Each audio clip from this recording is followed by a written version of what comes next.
Well, it's 10:11, and we're way shy of the number of people who were supposed to be here. But forget them. We'll go ahead and start it up. There was a little bit of confusion on the sign-up. If need be, you can give me the money, but the original intention was for the charity for people to go out and donate via the PayPal link. If you go to Shuk... Wait a second. There's nothing embarrassing in my history. Shukon.org.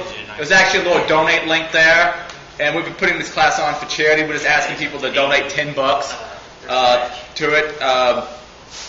Apparently, when the constant contact request went out, it said at the door, and I didn't know that. You can if you want to, but I'd prefer people to go out there and do it via PayPal. That way I don't have to remember to take the money down to Atlanta when I see them. But we'll go ahead and begin the class. My name is Adrian Crenshaw, of course. And today's topic is local password exploitation. A little bit about me. I run irongeek.com. Has anybody been to that website before? Yay! Hey, congrats. You got blocked at our corporate... I get blocked by a lot of people. So, good job. It took you a couple of years, but you did it. Yes. Apparently I'm well enough known to be blocked, so I suppose I should take that as a, I complained, and they told me that you're a hacker. Well, yeah, I am. I have an interest in InfoSec education. One of my big things is I like to go out and teach people stuff. I don't know everything. I'm just a geek with time on my hands. There's probably some things you'll ask me that I just don't know. There's some intricacies of pass the hash and why it's harder to do it with Kerberos or NTLM version 2 that I don't know why you can't easily do it, though apparently, according to Ruben here, there is a way of now doing it with Kerberos, and why it's easy to do with LM hashes, or LM and just straight NTLM. However, ask me, we can do some research and figure some things out. Also, I'm a regular on the ISD podcast. This charity event is being held for the Matthew Shoemaker Memorial Care Fund, and Matthew was one of my fellow podcasters on that particular podcast. All right, a little bit about what I plan to cover. We're going to talk about pulling passwords from web browsers, IM clients, and other applications, as well as Windows itself. We're going to be talking a little bit about hash cracking of Windows passwords as well as other systems, maybe a little bit on Linux. I'm going to let Martin and Alex take care of that. Martin and Alex are actually Louisville local boys. They run Question Defense, website where you can actually submit hashes to get cracked, and they were also on the winning team from this year's DEF CON's, I'm trying to think of the name of the contest, but essentially it was like a hash cracking contest. And the team that won was called Team Hashcat, and they were on that team. So they should be very well qualified to speak on the subject of hash cracking. We're going to do a little bit of work with sniffing plain text passwords off the network. And also how you can use passwords on one box to worm your way to other hosts on the network. And if nothing else, I hope it gets you thinking. I have a philosophy that exploits are temporary, but bad design decisions are forever. For instance, individual ways where passwords are stored in the registry or on the file system, when they realize how dumb it was to put it there, they may be able to change that. But some people in the future, and while that particular vector, like I'm going to show you how to find the VNC password on a box. Well, someone may fix that in the future, but you know someone else in some future application is going to be making the exact same mistake somewhere down the line, which is why I say exploits are temporary, and bad design decisions are forever. Okay, the question might come up, why exploit local passwords? Aren't we more interested in like getting root or administrative privileges on a domain? Well, there's several different reasons why attacker might want to look at local passwords. First of all, you may want to escalate privileges on the local host. For instance, you have physical access to a box. Let's say you're in an open environment. Let's say a campus environment. By the way, anybody who knows me from a different job, if you try any of this at that different job, a guy who looks like a very angry Charlie Brown will come up and bust your kneecaps, so don't. Are we understood? Do this only in your own home lab. I have some odd friends. He does look like Charlie Brown. He wanted me to say pissed off looking bald guy, but he looks like Charlie Brown. Alright, but there's reasons why people might want to escalate local privileges.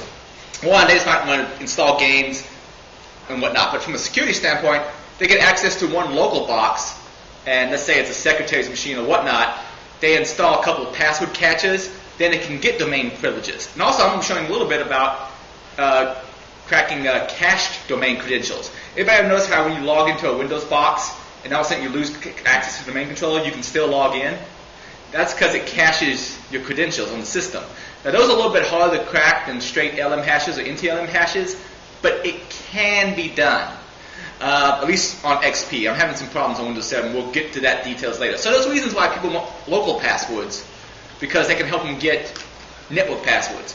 Also, let's face facts. A lot of people reuse the exact same passwords all over the place. So if depending on how good the administrators are, the local admin password might be the same thing as the domain password.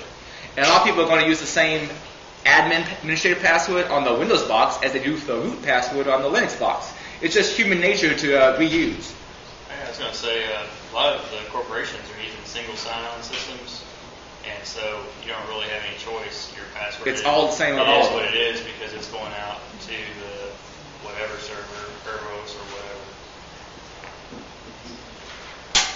Also, you can look for like similar themes. Like if you find someone's password is Star Trek related on one box, it gives you a quick idea on what kind of password list to build for cracking other boxes in the system. Human beings are relatively predictable. Also, just for the fun of doing it. That's another excellent reason for doing a lot of things.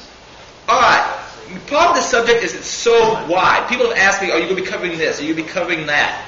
And there's a lot of things to talk about in this particular subject. Password exploitation is such a huge topic that there's no way I can cover it in depth, even in the amount of time I have. Not to mention, prep time would be tremendous. You could probably do a semester-long course on this. But there's a bunch of little bits of background information I want to give everybody so that they're ready for later parts of this class. First of all, we're going to talk a little bit about a scenario why local passwords matter. Let's say an attacker grabs a local password on one box. Well, a lot of people use image systems where they use Ghost or some other imaging program to roll out the exact same image on a bunch of machines. So now that you have the local password on that one machine, you could use that across the network to install stuff. Let's say use PSExecute from system terminals to install stuff on other systems out there on the network. From there, you might be able to install keyloggers, sniffers, and other things, get other domain credentials, and go find even more boxes on the network. It's all about getting that first level and making a niche for yourself and then increasing access. A little bit of methodology of how I'm going to do this class, hopefully. My target audience are going to be workstation installers, system administrators, and security folks, and general gearheads like myself. We're going to some real technical stuff, but I think most of it should be easy to follow, at least I hope. The presentation format, I'm going to explain the background of a particular exploit or a particular problem, show the exploit, and if there's something specific, I'm going to point the audience towards our countermeasures. Sometimes there's not specific ones. For instance, a lot of password things, the only thing I can say is choose better passwords, do complete hard drive encryption, don't write it down in a place where everybody can find it. A lot of people say don't ever write your passwords down. Well, I'd rather people write the password down and keep it in their wallet than use a really weak password and keep it only in their head. Now, someone said, a friend of mine, we were having a debate about whether or not someone who recently got caught in spying, whether or not they were really dumb for keeping their password in their wallet. Well, generally your password in your wallet's pretty safe for most people until you get nabbed by the FBI.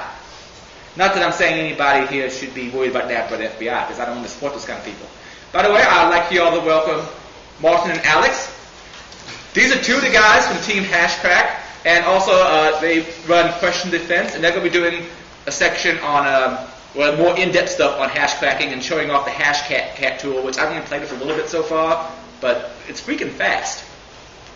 I'll say that for it. That's documentation, though. Get with me. I'm going to work on that. And I need to talk to Adam. Adam's the guy who created or is the core developer on Hashcat. Is that correct? Yes. I got some stuff for him. If he needs help on systems, I got some sample files to send him. All right. Glossary. In font that you're never going to be able to read. By the way, these slides will be up on my website before long. If anybody wants them, like during a break or something, or after class, just let me know. But I want to put this stuff out there so that people could have the background information. Alright, first of all, cracking a password. This is essentially what I mean by that is deobfuscating a password's representation. a lot of times a password is not stored as an actual password on a system. It's hashed, and I'll go into that in a bit, so that if someone looks at the system, they don't actually get the original password back. They get the hash of it. A brute force attack is essentially choosing all possible characters for a combination, all possible characters that a password have. Like if you know someone's passwords are 8 characters long, all alphanumerical, you could increment through every single possible combination. That would be brute force. And if you get to a certain length, that becomes basically impossible. Each time you add an extra character, let's say they're just typing in all alphabetical lowercase, you basically increase the problem set by 26 for each character you add, 26 times the previous complexity. You add that out a little bit, you get to a passphrase, it gets pretty much impossible to do a brute force attack. Dictionary attacks, however, a little bit easier because you can predict what a person might use. But for people who choose really simple passwords, brute force attacks are an option. And for some really weak hashing algorithms like LM hashes, that's also a possibility. We'll cover that much later on as well. Dictionary attack is basically throwing a word list at something, just to see if anybody chooses any common things. Hybrid attack would be a combination of brute force and dictionary attacks where you take stuff and mangle it, like maybe take a dictionary and then replace all the A's with at symbols. When you try those as well. As far as mangling word lists and so forth, the guys in question defense are going to cover that in much more depth than I intend to. Hashing is essentially applying a mathematical formula to a piece of text to get a shorter number or string. And I'm going to give some examples of that. A few common ones would be like MD4, MD5, SHA-1, SHA-2, and so forth. One-way hash is essentially something that when you make the hash of it, it's not easy to reverse. It's something that's one way, as opposed to like normal encryption where the idea is eventually to get a string back of what the plain text was. Plain text, of course, is the unobfuscated or unencrypted form of a string, the opposite of ciphertext. Now, password hash, I've already covered a hash list. It's basically how you store it. Reversible encryption is the opposite of a hash of a one-way hash. You can basically reverse it. For instance, ROC13. Is anybody familiar with ROC13? ROC13 is essentially you increment everything by all characters in the set by 13, and then to unencrypt it, you rotate by 13 again, and you get back to the original plain text. By the way, this entire presentation is encrypted ROC26, or double XOR if you prefer. Joke with the crypto nerds. And finally, assault is an extra little seed for hashing that adds complexity and makes it harder to do what's known as pre-computation attacks, which we will be covering much later on. A few examples of hashes. These are generated using Kane. When you install and run Kane, you actually see you can type in any old word and it will show you what the hash representation for it would be. And here's a bunch of common ones. You see MD5 up there, SHA-1, SHA-2. Different hashes are considered more secure than others. You can see NT and the LM hashes up there as well. LM hash is incredibly weak, which I will go to much later in the class. But here's a few examples of what I mean by a hash. Basically, they take the string and they return a fixed length numerical value, which is what we have there. A guy online, Ericon, he's a regular on the Paul.com forums. He suggested I show everybody, or he suggested I go take a look at this webpage on insiderpro.com. Neat thing about this is you can enter any hash, and it even does domain crash credentials hash. So let's say I put in bad password, and I happen to know domain credentials. They use a hash that is actually salted with the username. So let's say the username was some user. Actually, I'm going to put that in both spots because I'm not sure which one this particular form takes. I can say generate, and it gives me the hash representation of that. Now, the time this might be useful is if you found where a particular application was writing its password, but you had no idea how it was obfuscating it. You could possibly go look at something like this and say, you know what, this hash it's stored looks like this one, so I'm betting this is the algorithm. It might be something useful for you. Also, I've had good luck with just going to Google and searching for a hash and finding it. because someone else has already cracked that exact same one. Alright. Also, if you go to Kane, and I think I have that installed on, let me go to my desktop. If I load up Kane, I'll ignore that because I'm actually not really going to be using the network facilities. And I go on Tools, Hash Calculator, I can actually type in some text like and it gives me a whole list of common hashes. And that's useful if you find a hash, you can hopefully maybe figure out what kind of hash it is. By the way, guys, do y'all have better ways of doing that? Of calculating a hash? Well, not calculating, but just figuring out what kind of hash something is if you just found the hash. That's usually my last resort. A lot of times I'll load it up in John with the jumbo patch, and it will tell you what kind of hash it is just as soon as it loads. And if you just load John and then the file, it'll come back with what kind of hash it is. Oh. So I do that a lot, or I use Google or Xhash. We're actually working on something for our website where you're going to be able to input the hash and it'll tell you what kind it is. I'd like to hear more about that. Are you leaving us? No, we're just going to hang for a minute. Say something. See y'all shortly. Alright. Some great resources, and Question Defense is one of them on the list. If you want more information about, password hashes, password storage, and so forth. Nearsoft, I'm using a lot of stuff from Nearsoft's website. He has this article on password storage locations for popular Windows applications. It's awesome for telling you various locations, but also he makes so many different tools for revealing passwords on the system. And if I wanted to figure out where is this password really stored, sometimes it's easier for me to actually run his tool using some reverse engineering tools I got and see what his tool is actually looking at. And now I know where Windows really stores that. So his website and his tools have been a great resource for this presentation and actually figuring out things. By the way, this incredibly long URL right here, I have a bunch of stuff out there on cracking XP, Vista, and 2000 hashes. A lot of the same stuff works on 7 as well. I just haven't updated it. I already talked a little bit about Martin and Alex's site. Also, if you want a good password list page, skullsecurity.org is run by a guy named Ron. I've met him at a couple different HackerCons now. He has some great password lists, and one of the great things about his password lists is some of them actually have come from real-world user-leaked passwords. Like some service got hacked, and someone posted all the passwords online. So they're actually real-world examples of passwords people have chosen. It's not just some random dictionary. It's something that other people have used.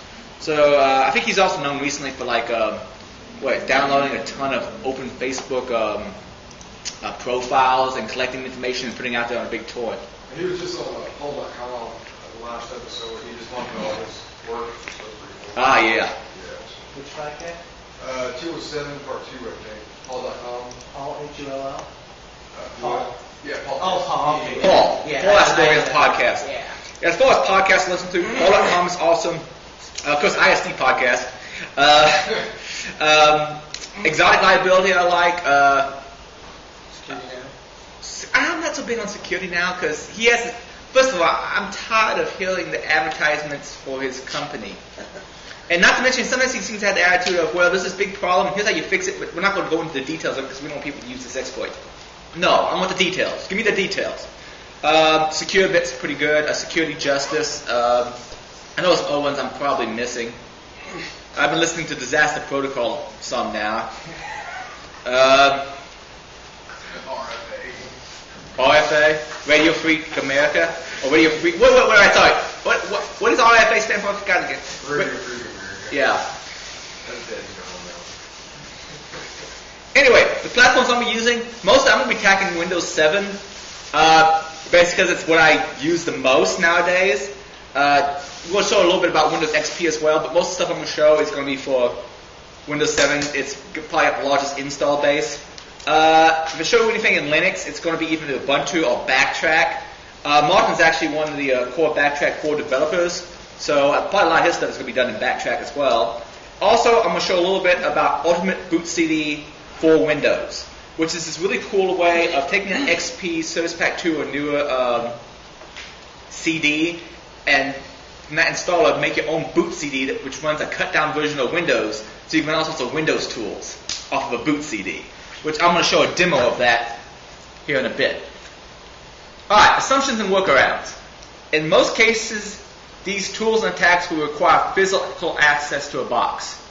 That sounds, well, how does an attacker really go get that? Well, first of all, if someone does a physical pin test, they're going to get physical access. Not to mention, there's usually machines left out in someone's lobby or someplace where they should be, or decommissioned machines that people didn't properly nuke and rebuild, or didn't properly wipe, that might have this kind of information on it. In some cases, for some of these attacks, you will either need to be able to log into a target account in the box. I'll show you some ways you can potentially do that. Maybe you'll just need access to the file system. Boot CDs are great for that. And you just may have to log in as a target account and not have to change the password using boot CD. I can, using some boot CDs I have, you can actually change a local password without having any privileges. You just boot from the CD, choose a local account, and change its password, and it works fine. Other ones, if you do that, it changes the hash value, and that hash value is not only used for logging in, but it's also used for encrypting other things in the system. So if you inject your own hash, things stop working. For instance, I got some CDs here. You can boot from them, change any local account, but then if you try to go in and dump someone's stored Internet Explorer passwords, it won't work because you changed their hash. And the way they do the storage, you have to have the original hash that the person used. Alright, a little bit about Windows Profile, because I'm going to be talking about Windows Profile a fair amount, and this is just so you know what I'm talking about. A lot of times in this presentation, I'm just going to reference C drive. Windows could be installed someplace else. Most of the time, it's always going to be C drive, but just for the sake of convenience, so I don't have to use really weird nomenclature, I'm just going to say C drive. There are some differences in subdirectories between different Windows versions, especially once you go between XP and Vista Windows 7. But I'm going to be mostly showing the Windows 7/Vista ones. Not too hard to figure out where they are on XP as well. As far as where the profile is stored, on Vista and 7, it's underneath users off the root of the system drive. And on XP, it's going to be underneath documents and settings. Same thing for Windows 2000, if anybody's still using that. Alright, also, some other files I want to talk about, and so you all know where they're at, and I'm also going to show some stuff here in a demo shortly.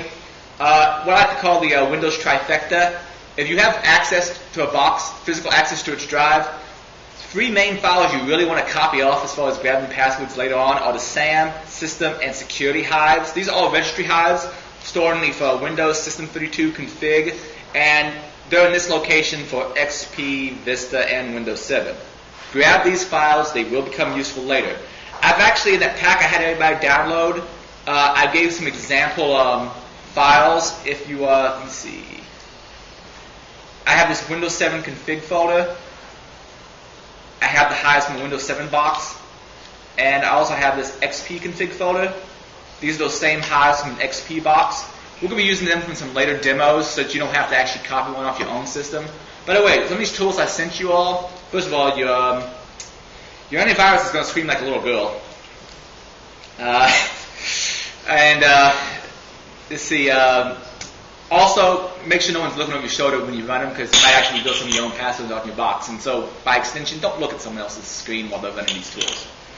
But anyway, I have these already copied there, and in that pack for you all to be able to use.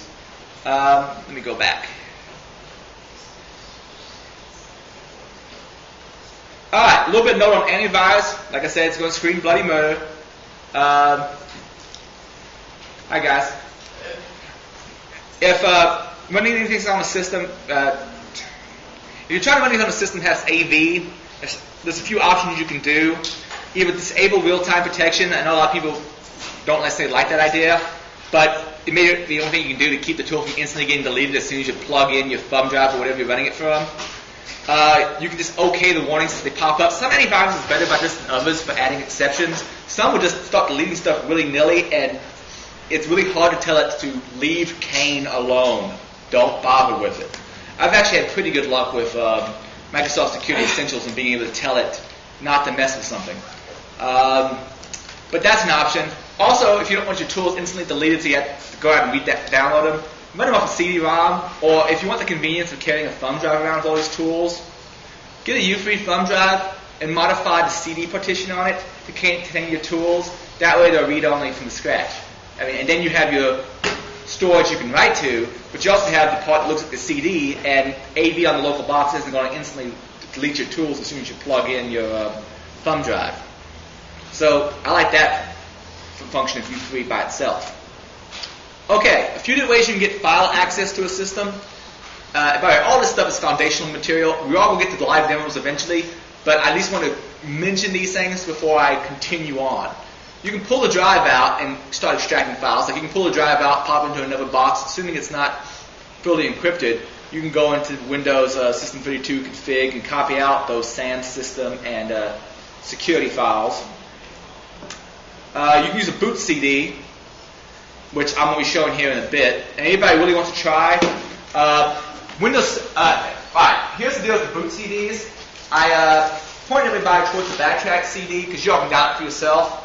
There's also something called Ultimate Boot CD for Windows, which is based around Bart's PE Builder, where you can take XP CD and basically from the files on that make your own cut-down version of Windows you can boot from the CD-ROM. Unfortunately, I couldn't put that ISO out there for obvious licensing reasons. So I brought 6 discs that people can just play with. Don't make copies of them. Give them back to me after class. But if you want to try them, you can boot from these and mess around with the local file system. Feel free to grab them and play with them. Just make sure they get back to me. And booting from the CD is another way to get access to the file system. You can rely on read permissions. If someone's silly enough to run FAT32 as the file system on the local drive, well, problem solved. I remember you used to see Windows 2000 boxes that, for various reasons of how they had to be imaged, they were FAT32. And what you could do is, back in Windows 2000 days, you actually were able to go in, delete the SAM file, or rename the SAM file, and then when you reboot the machine, it would recreate the SAM file for you. And I believe you had like a blank administrator password, and you just say to log in, do your stuff, then boot again from like a disk, put the original SAM file back, and there might be a few things in the log, but nobody's anything to wise on. You can't do that on XP or newer though. But to give you an idea of when people have really weak permissions or a badly chosen file system, you can get the things maybe you shouldn't be able to. Alright, a few notes on getting an account or changing an account password. There's also the tools out there. I imagine a few of you have heard of Change NT Password. This is like a Unix utility. You use it and it does like what's known as a hash insertion. Instead of the hash that was in the SAM file, it inserts its own. But I've had this screw up systems where people choose the wrong options. Not to mention, I think there's a little bit less risky way of doing it. Conboot's another option. You might have ever seen Conboot. Conboot's nifty. Conboot is something you can run off a CD-ROM or with a little modification off a thumb drive. You boot from it, it modifies system memory, and the next time you log in, either you have a special guest account you can automatically log in with, or you can log in to any account on the local box with a blank password, depending on whether or not it's Linux or Windows. Now, unfortunately, Windows 7, I've been having some problems with it. I was able to get it to work on Windows 7 on a physical box. In a VM, I couldn't get it to work, and I couldn't get it to work on Windows 64-bit versions. But as far as just Windows 32 before Windows 7, and even the Windows 7 beta I tried way back when that was 32-bit on a physical box, I was able to boot from this and just log into any local machine with a blank password. Now that's fine for getting access and the privileges on the file system, though keep in mind that note I made earlier about if you change the password hash, you're not going to be able to get to some other things that are protected with the password hash. I did have that problem. I am going to demo this one because I like this as the safest option. Salus Password Renewal. This comes on the Ultimate Boot CD for Windows, and essentially it allows you to, 1, change someone's password on the system, and 2, create your own administrator account on a system, which is awfully handy. That way you don't have to mess with anybody else's, but you still get all the file access. And the reason I say it's safer is it does all Windows ways of doing things. Essentially, if you actually follow what it does by reverse engineering it using some tools like Procmon, which I'll cover later, you'll see what it's doing is it's adding its own system service, and as soon as the machine boots, it creates an account for you. So it's probably the safest way I found to create your own account in a box if you have physical access. Also, using these other techniques I've talked about, you could, if you have physical access, you could copy off the SAM and system file and try cracking the local passwords. Also, if the password revealing tool won't work for the given account you're looking at, let's say you're looking for some password that was stored in IE. You need something? John. Oh, no, I was waiting for that. Let's say you have some password stored in IE, but you can't get to it because you changed the hash when you created the account. Well, the person may have used the exact same password for something else, like his IM client that you could get to, or Firefox. So extract from that, and now you know the exact same password he's using for some site via IE. People reuse stuff all the time. Also, there's always keyloggers, and I think somewhere with me I have a bunch of hardware keyloggers if you want to see them. I've given up on software keyloggers because pretty much everything gets detected by AV that I've tried. But I have some hardware keyloggers that you just plug into a physical system and recover them later and pull the passwords off, which are nifty. And pretty hard to detect other than physical inspection. There's some exceptions to that. Alright, finally, with all that background information out of the way, let's actually get into some demos. And the first demo I'm going to show is using Ultimate Boot CD for Windows. Now, if anybody actually really wants to try this, I only have 6 CDs to go around, but if anybody really wants to try it, I got some CDs, just come grab one, play with it, just make sure it gets back to me before the end. Is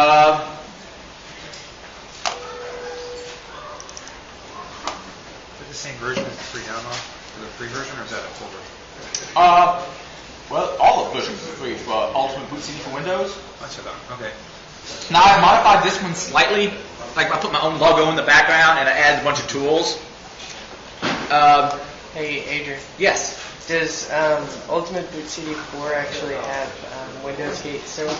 Windows Gate? Yeah. I'm not familiar with Windows Gate. It was an old tool in the Ultimate Boot CD that let you actually keep the same password but still log in, like without having to reset it or anything like that. And then you would just restore it back to the original password afterwards. Yeah, I'm afraid I'm not familiar with it. Okay. I'm doing everything from a virtual machine. Now, most people a physical box, what they're going to do is plug in the CD. But that's a bit of a problem for a class where I have to switch between machines constantly. So instead, what I'm going to do is I'm just going to point to the ISO inside of a VMware player and use it. And the first boot CD I'm going to demo is Ultimate Boot CD for Windows. So let me open that up, say OK, and I'm going to play this virtual machine.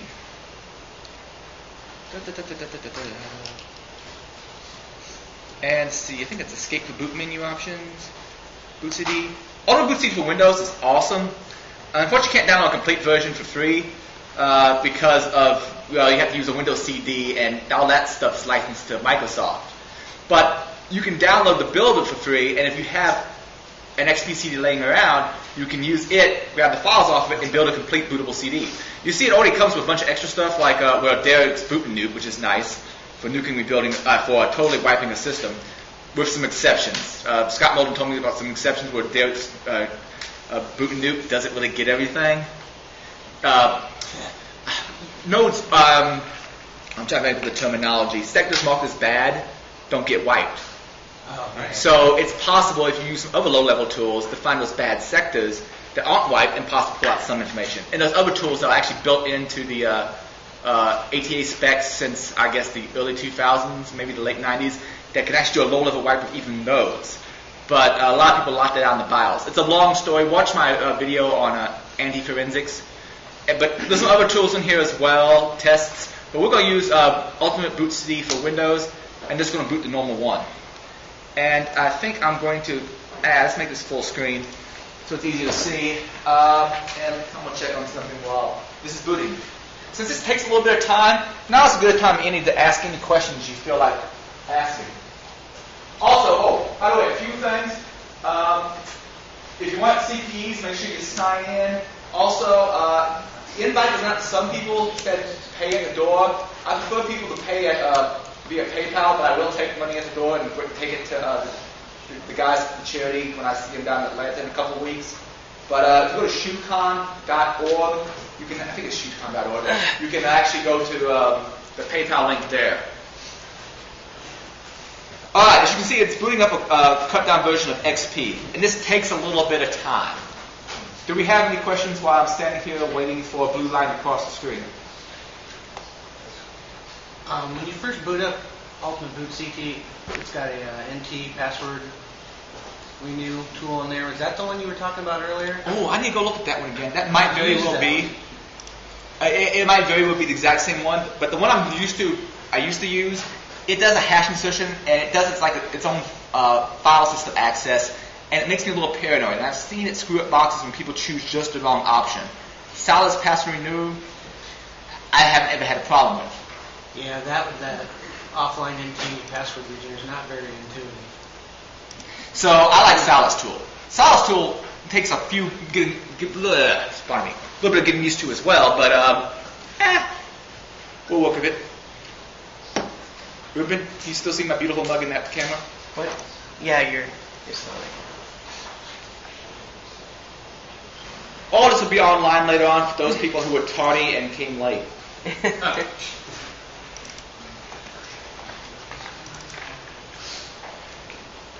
And if you're watching this online afterwards, consider donating to the Matthew Shoemaker Memorial Care Fund. Remember, if you didn't give any money, it's technically like you're stealing from orphan children. Not that I'm trying to guilt trip anybody. Alright.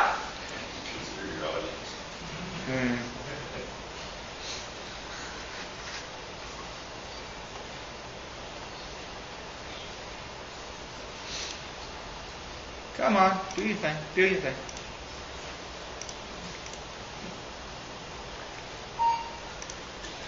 As I said, I could get network support. I'm not going to need it, so I'm going to say no.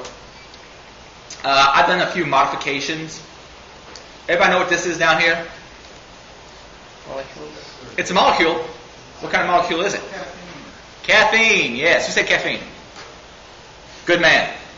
Alright, I'm now up in a limited version of XP. Don't necessarily have to know any password on a local machine. I just boot from this, and yes, a BIOS password would get in the way of this. However, someone could still get around the BIOS password. I think people put BIOS passwords on it and still allow people to hit escape or F12 and be able to boot from the CD-ROM. And also, I've seen it to where the box isn't physically locked down, so someone can pull the battery and reset the BIOS password. What about hard drive passwords? Hard drive passwords would probably get a little bit more complicated. Honestly, I don't know. That's one of those things I'm not sure about. Alright, but I can now go out to the C drive on this system, and I have complete access to all the stuff in there. Oh, and another thing I don't actually mention in my slides, page file. Lovely thing to do is use a file carver on page file just to see what all stuff people have been looking at. Because people think, well, I didn't actually store this on my system anyplace, but they looked at it in memory, and at some point in time it got swapped out to the page file, so you can grab all sorts of interesting information out of there. But anyway, right here I have access to the file system. I could go into users, copy anybody's profile, and possibly extract stuff. Some of the tools I have from Nearsoft, which you should have all of Near's tools on that pack I sent you. You can actually just point it at one of these profiles. Don't have to be logged into the system at all and just extract passwords, which is nifty. But now that I have access to the system, I can just start copying off these profiles and have my way with them. Also, I mentioned those trifecta files you wanted to get. That's only for Windows, System32, config, and you see a bunch of different stuff here, but the main ones you'd want to grab are SAM, security, and system. Now, the reason you want to grab these, they all have different things you need. As far as SAM and security, you'll sometimes read old docs on cracking SAM files, and they say just grab the SAM file. Well, back in the NT4 days, that were just a little bit before they used something called syskey, you could do that. After syskey, though, they were extra encrypted with what's known as system key, and to get that, you had to grab that key out of system file. Most tools nowadays that can actually crack SAM files, you have to get the system file as well, so you can get that sys key to be able to pull out your hashes from the SAM file. So that's why you want to get that file system, SAM file, and also the security file. Wherever it happens to be, right there. But you see I have full physical access. Let me show you how Salah's password renewal works. We're going to go to Programs, Password Tools, and by the way, this is all stuff that comes on Ultimate Boot CD for Windows. I'm going to use Password Renew, and I'm going to select a target. I'm going to point to where my Windows is installed. So see Windows. Then at that point, I can go into either renew an existing password. So here's all the people on the system. I can sit there and change someone's password. That has some side effects. Or I can just go ahead and do something safer, which is create a new administrator level user. So I'm going to make one called, let's call it test. And I'm going to be stupid and call and do the password as bad pass. I know that one works. That way I don't have to remember anything else. Gesundheit. Thank you. Alright, bad pass. Now I go ahead and say install. And next time I reboot the system, on reboot, it's going to install it's always technically installed a Windows service that starts up and adds that account, then removes itself. Not the account, the service, as I would call. Alright, but that's ultimately Ultimate Boot CD for Windows. I've added a few extra tools to mine, like off the drive.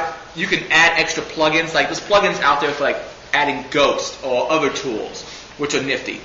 But on mine, I just made a little bin and put a bunch of common tools in there. But that's Ultimate Boot CD for Windows. I'm going to turn this off, and actually before I go on and show you the results of that, I think it might be easier to show you backtrack forward booting it now rather than later. So let me go ahead and go back into VMware Player, and I'm going to point at the different ISO I have. And I'm going to show you a little bit about getting around in backtrack 4 if you want to get access to the local file system. Let's edit this virtual machine, and let's see, browse. By the way, I have Conboot on here. Can't get it to work in a VM. I've got it to work on the beta version of Windows 7.32, booted from it, able to log in with a blank password. For some reason, the VM, it causes a blue screen and a reboot. Let's use backtrack 4, release 1, or R1. Let's see. Okay. And play this virtual machine. And while it's booting, I'm going to show you something else special. Alright. Escape, boot from there, and up it should come in backtrack.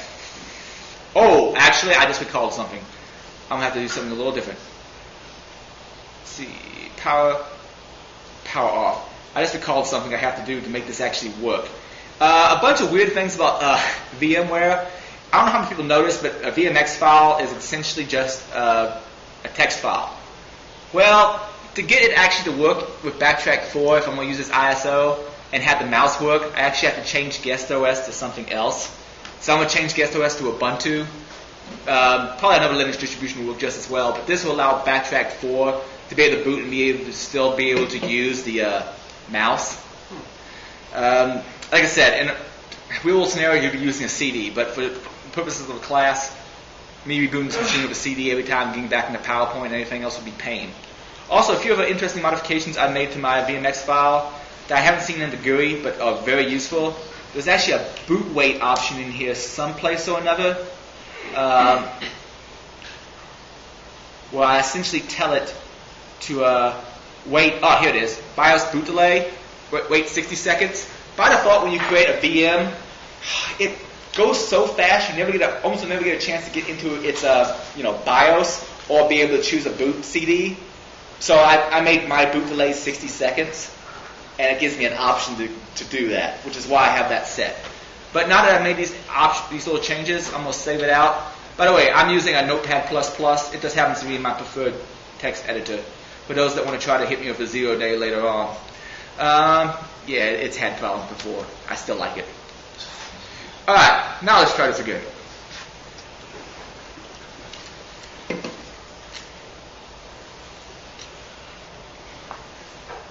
Come on, wake up. All right. Now I showed you how to get file system access from Ultimate Boot CD for Windows. Now I'm going to show you how to do it from Backtrack 4.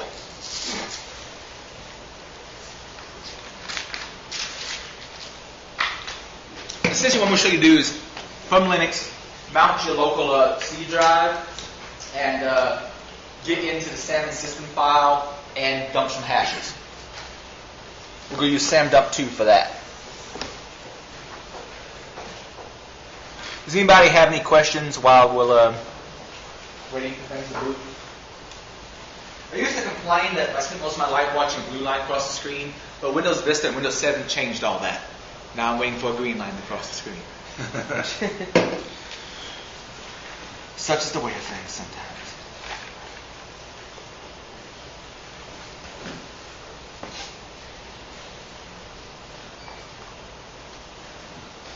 Adrian, I have a question. Yes? Is there an agreed upon definition for a passphrase as to whether or not it's like a whole sentence or the first character of a bunch of words? I'd say it has to be a sentence. Maybe not a proper grammar sentence grammatically, but I'm thinking for it to be a real passphrase, it's going to have spaces in it and words. You're talking about me using an acronym instead or something? Yeah, I guess we call it. I would not call that a passphrase. I mean, I've done stuff like that before. Like, remember the first letter when I used to have to use shorter passwords? But I wouldn't consider it a passphrase. But I don't know if there's really a hard and fixed definition. I wouldn't consider it a passphrase, but maybe there's someone out there who might use that nomenclature. Nomenclature? I like that word, but I can't say it. Yes? I've used an older version of Loftcrack and put in something simple like "My name is Greg," and it didn't hardly get any of it. Is that just because it is a passphrase, or maybe I just had an outdated version? Well, I've used "My name is Greg" and Loftcrack. Are you doing an incremental attack, or I'm sorry, brute force attack, or are you doing a dictionary attack? It was a brute force attack. All right. I tried a couple of. How many characters? Count the characters in that for me.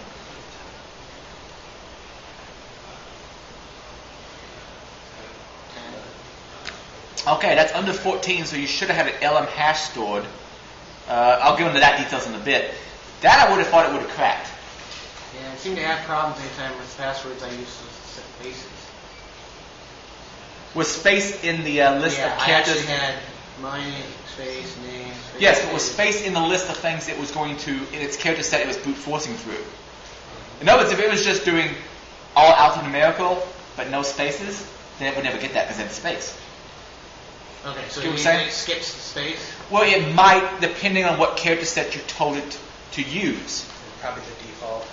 The default may not have included the space. If it included all uppercase, lowercase, alphanumerical, and numbers, or alphanumerical covers that, then it wouldn't get to one space.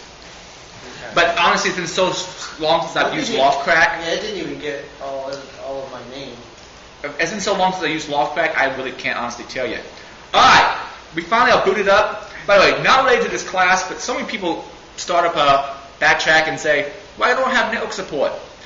By default, Modern Backtrack doesn't start up network support by default because, well, you don't want there to be leaks on the wild that, hey, I'm here.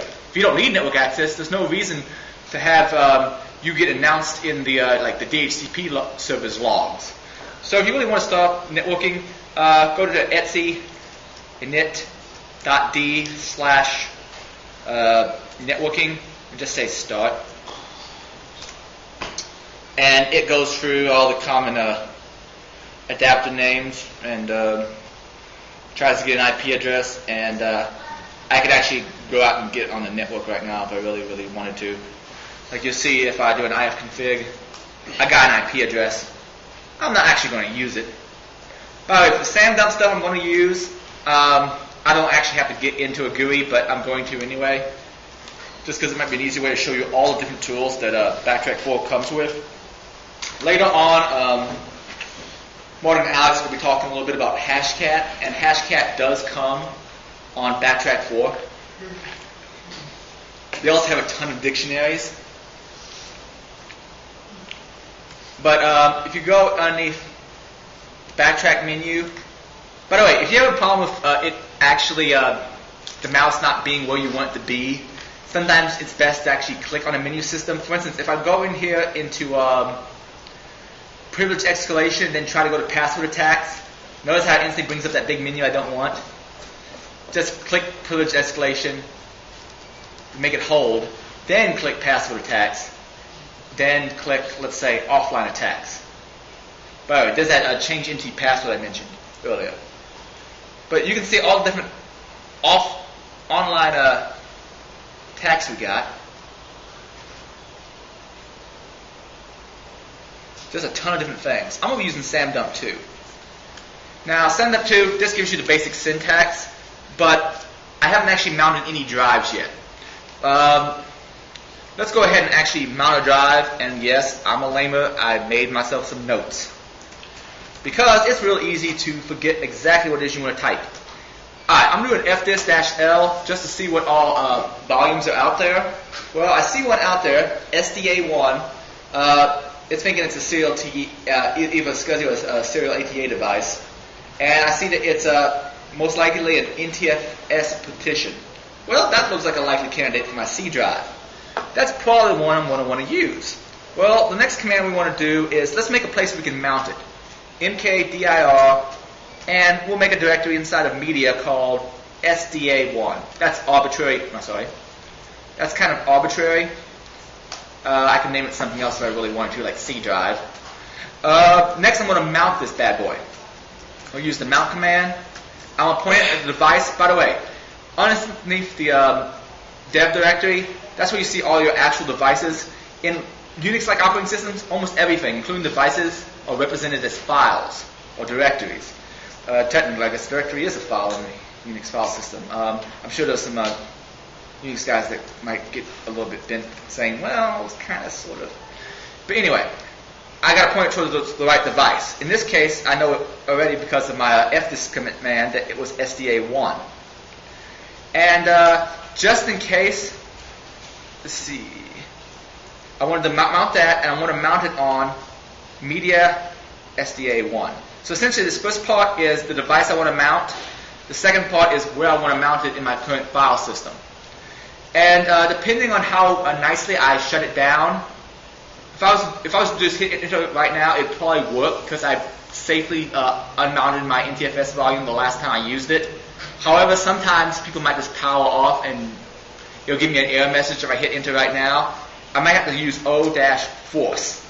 This basically tells it even if it wasn't properly shut down last time, I don't care, mount it anyway. Alright, no errors.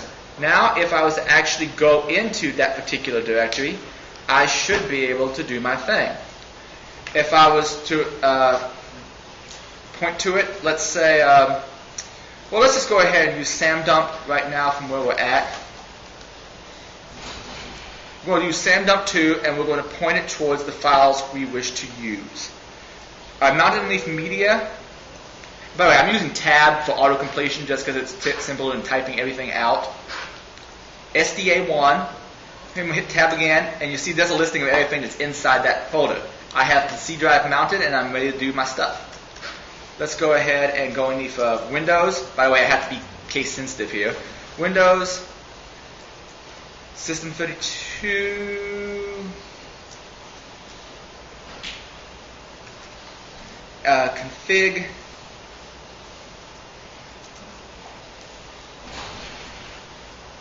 yeah, I'm using tab a lot. Alright, config, and I'm going to point towards the SAM file. Let's see. Actually, I think I'm going to have to use uppercase for that. There we go, SAM. And you know what? I'm tired of typing all that stuff out. Let's actually copy that.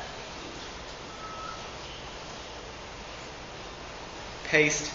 And get system in there as well. Alright, essentially if I was to run that right now, that's not good. Hold on a second. I screwed up something. Oh, I've got them backwards. System is first. Remember how I said there was something called syskey, which encrypts the hashes in the SAM file, additional to just the fact that they're hashed? It needs that syskey before it does that, and that's stored in system. So actually I should have put the system file first, then the SAM. And there are my password hashes. And I believe that's a pwdump format, which a lot of different tools out there know how to work with. Essentially, this first part you see is the LM hash. The second part is the NTLM hash.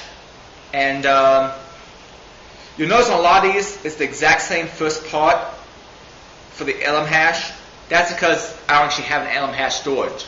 Vista and newer don't store an LM hash by default, which is a good thing because LM is a lot easier to break for reasons I'll explain later on.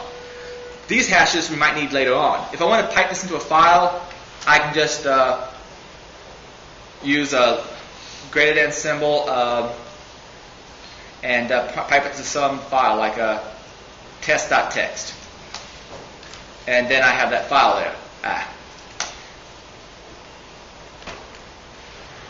And I can copy that off and do my thing with the hashes, or I can use the tools on Backtrack itself to do that. I think they're going to show you some more stuff about hash cracking later on. So I'm just going to go ahead and reboot the system. And that's about the limit of what I'm going to show directly in Backtrack 4 right now. But I just want to give you an idea how you can get around, mount the local file system, and grab hashes.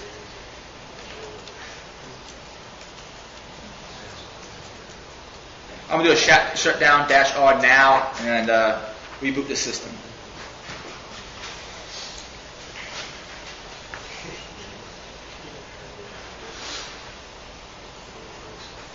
And it's via booting.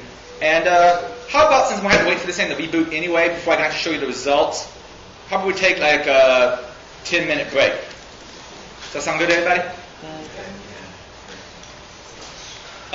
Everybody get back here at about, I guess, 11:18.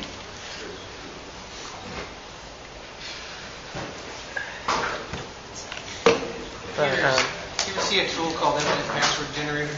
What was that? Infinite Password Generator. Can't say that I have. Oh, thank you. Pretty nice. You use a master password, and then you use a keyword that uses an MD5 hash, and the combination produces a password. And you store the keyword and not the password. And next time you need it, you just type in your master password and pick whatever keyword you need, and then it regenerates it every time. Actually, I think what they should do. Some people should have like plugins like that for web browsers because it's hard to remember an individual password for every single system you use. But web pages would be real simple because all you have to do is take the domain name, hash it with your password, and then that hash is what you actually use to pass that page. So that if your account on one page gets compromised, they can't use the exact same stuff to crack other ones. For instance, I used to run a form system. And if I recall right, it was just MD5 hash of your password was stored in the database. Well, the admin of that particular form system could grab that. You can grab the hashes and look for your username on other because systems. They also know the salt because they're the admins. Yes, they have it. They have it all. But they all use the same hash. Well, generally the salt though is going to be stored inside of. Oh, really? Along with the hash. Yeah. The whole point of a salt is to avoid pre-computation attacks. Yeah. Like rainbow tables. Like rainbow tables, yes. Yeah, so this doesn't store anything but your keyword. So it's able to generate, and if you go and you type in your master password, hello, my name is Joe, or whatever, and you click on eBay, it recreates it, and it never stores it. So I've actually got it here. And how, you know what algorithm it uses for that? Is it like use the domain name? No. No, I mean. No, it doesn't, it's not here. See, the way I would think that might work is to use your hash.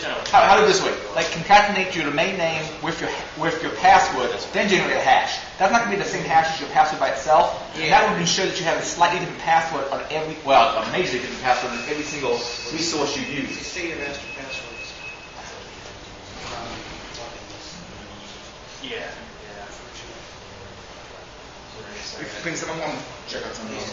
Oh, I'm just going to make sure that it's still I wonder if you can even see me in the dark. VMs just because they were using this as hash one until they processed the most for it.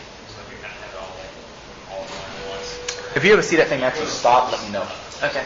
Does it ever accidentally like stop like that, or? Well, it has an 8 gig card in it. Oh, and then it goes to the hard drive after that? No, it's got an 8 gig card in it. These are separate things.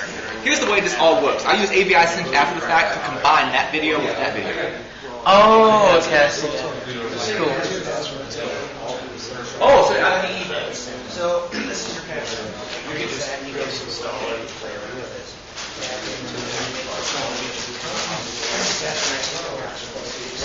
Oh, okay.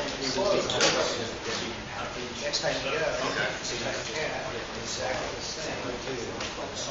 Okay. I bet you what it is doing is compiling. Yeah. Yes. And that way. So I like set up- generating things for like 3 crypts, 64 characters random, without knowing the actors. Yeah. So it's pretty easy. That's nice. See, it would be nicer if they put that in a plug-in format. Well, and the guy that programs this, I tried to get him to make a Linux version. He's not super good at that stuff. For that, I've been looking at LastPass. It's supposed to be really secure. Yeah, I've heard of that. Yeah, Yeah, last it uses. I think it uses a form of PKI. They don't even have any way of decrypting your stuff, and it syncs across all your different machines. You can go anywhere in the world. You can build a brand new machine and load that plug into Firefox, log in, and then all your stuff's there. Oh, I just realized something else. Remember how I had to go in and tell it what OS type I was using? I just realized if I don't switch it back, You're gonna have a problem. I have another problem. Yeah, that's why it's not booting up, right? Oh, okay. But I was going to say that Windows Gate, it's up to Windows Vista. It doesn't go to Windows 7 right now, but it lets you bypass the password altogether. Well, that's kind of Conboot lets you do that as well. Yeah, and it has no traces. Like it doesn't even show up in the logs that I know of. What program is that? Windows Gate. Windows Gate. It's been 2 years since it's been updated, but See, we I've took that. been building Ultimate Boot CDs out here for like ever, and I don't remember if it's It was one of the tools back probably about 2 years ago. And that boot CD. This one is 2 years old, I think. Really? This build I've got's from Yeah, it'd be a lot easier. Really, 6, 'cause 7, then I can 08. just Let's see if it's on there. So really, Because I know the idea would be to get the they background had it in hard machine. May. You know, Here, let me see if I go can back to help you look at it.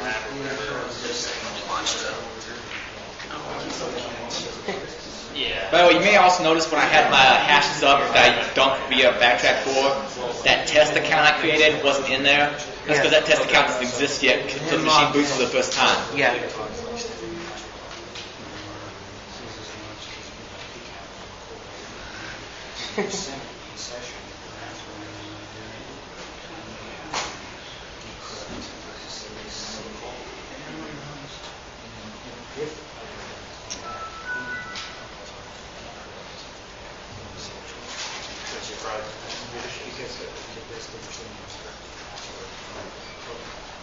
Oh, I see. So yeah, it's kind of double wrap. It may not show up under when you enter this one. The password tools, there's all that. I have CMOS, NTPW edit, password renew, and password pro. Because there was one that was in there. I remember it because that's when I first learned about it. Did Wingate modify the memory, or did it actually modify something on the hard drive? It actually made it where, like, somehow it allowed you to log in as the user. You didn't require any password, and then you would just go back and restore the original save file. It even worked with Vista. It's pretty nice. I liked it. I used it whenever I lose my password and stuff. It worked pretty nice. Yeah. Sure, that's how it We got I worked for a credit union. We acquired a smaller credit union, and they didn't give the passwords. I just used the offline NT machines and passwords blank and logged in. My boss was freaking out. Oh my god! But yeah, I don't see it in here. Well, there's the old axiom Go that look it up on the internet. if you could have physical access to a box, you basically have the box. Except for Yeah. full disk encryption. Yeah. I finally got Yeah. this working on all our stuff that walks out the door is fully. But then there's people who do dumb stuff with full disk encryption. Like I heard of people who put that full disk encryption on a laptop that had everything automatically log in. Well, considering I What's the built, point? yeah, I built their laptops. That don't matter. I'm using, it's using the latest version of TrueCrypt. I like TrueCrypt, especially for open source. Not to mention as far as crypto stuff, open source is kind of the way to go because you want everybody's eyes on that. Now, granted, most people are just going to run it and never actually look at the code. But yeah, me too. But it's nice to know something's out there, and there's no act. If you really want, you can compile it. And in theory, there's no back doors. Yeah. It's not really an exploit though. It's the same exploit you can use on most of those. Oh, you mean pull it out of memory? Pull the key out of memory? Yeah, there's a couple things. I mean, you can use that on Yeah, all well, the code boot. of There's something called the code boot attack, which once again is on my slides. You can boot if you can get to the system. Is it code boot attack? Oh, damn, I'm trying to exact. It's code boot. Code boot. Basically, you get the system fast enough, like if it's in spin mode especially, grab stuff out of memory, or pull the memory out of the machine fast enough, put it into a reader, and grab the stuff out of memory and pull the hashes out. I mean, you have to be quick. Well, you can increase that time by cooling it. By cooling it with an upside down bottom But yeah, the practical way of avoiding that attack is, oh, you want my password? Hello.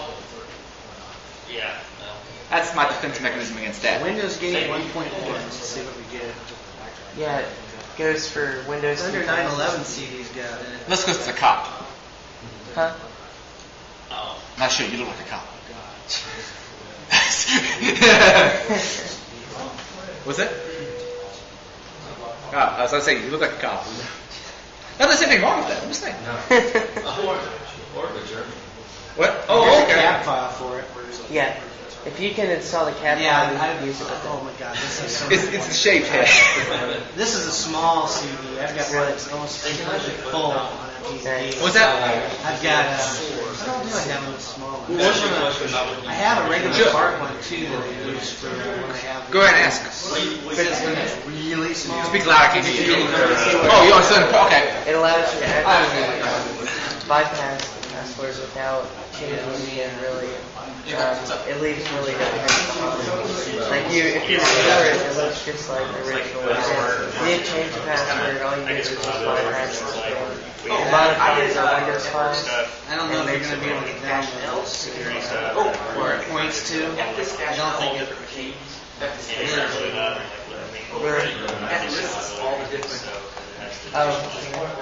Is that So we're going to be able to mount it.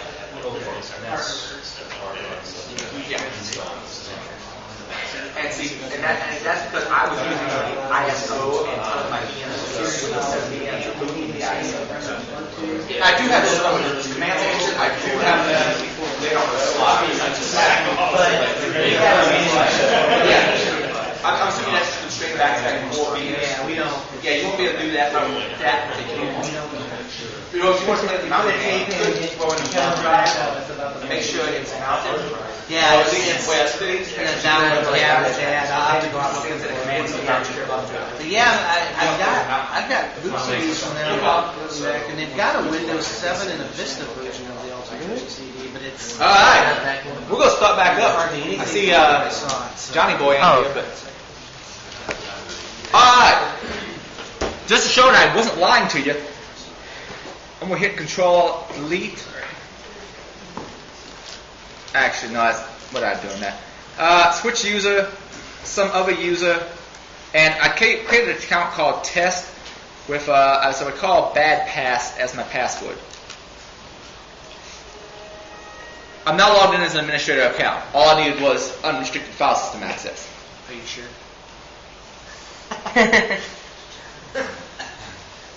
Oh! I'm sure that's because this thing was joined to a domain. I forgot I joined this to a domain for one of my other tests. I didn't mean to hit enter.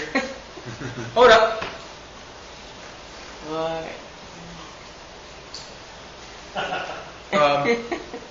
Did I create one with a blank password? When you Sometimes there, it said user test was already created. Did you see that error when you were in Oh, actually. the alternate boot? Oh, it said test was already created? Yeah, you just clicked OK real fast. Oh, I didn't notice it. Yeah, it was there. Oh, trust me, it would work. By the way, the / I put in there, have faith, play with yourself. It does work. I screwed up. I didn't even notice it. It's like a lot of things in Windows. You just click, click, click, click, click, click, click. You get used to doing it, and you assume that it did. Okay. You should have said something. Was that? I just thought it was hard to slide. Okay. Yeah. But anyway, I can generate an account like that, no problem.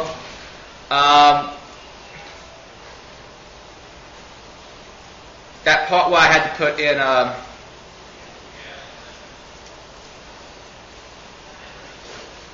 when I did the switch user, since I'm part of a domain for this box, I had to put a / to log into a local one. By the way, that used to be so much easier in XP. You just had a drop-down box, and you choose in the drop-down box what you want to log into, local machine, domain, or whatnot. Now you have to put it right there. But hey, typing in / is a lot easier than typing in this fugly name right here. / tells it local machine. Nice and easy. But as you can see, trust me, it does work. Actually, more likely that test account I created at a previous time I was messing around with this, just testing it. But as you can see, you can create your own account using Salus Password Renewer. Now I'm going to go ahead and log in as some user, and I happen to already know the password is badpass.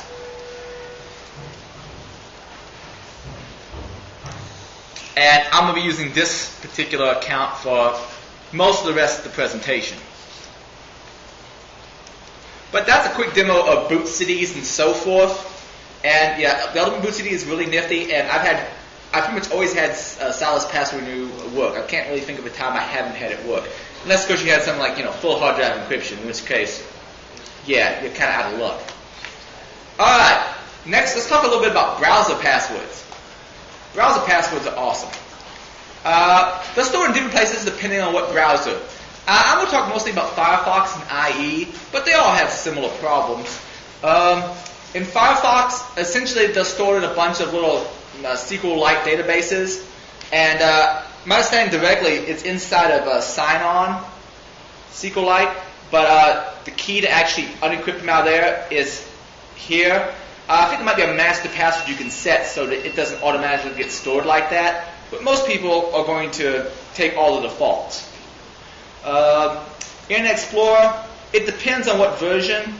From 4 to 6, it was stored in protected storage system provider in this particular registry key.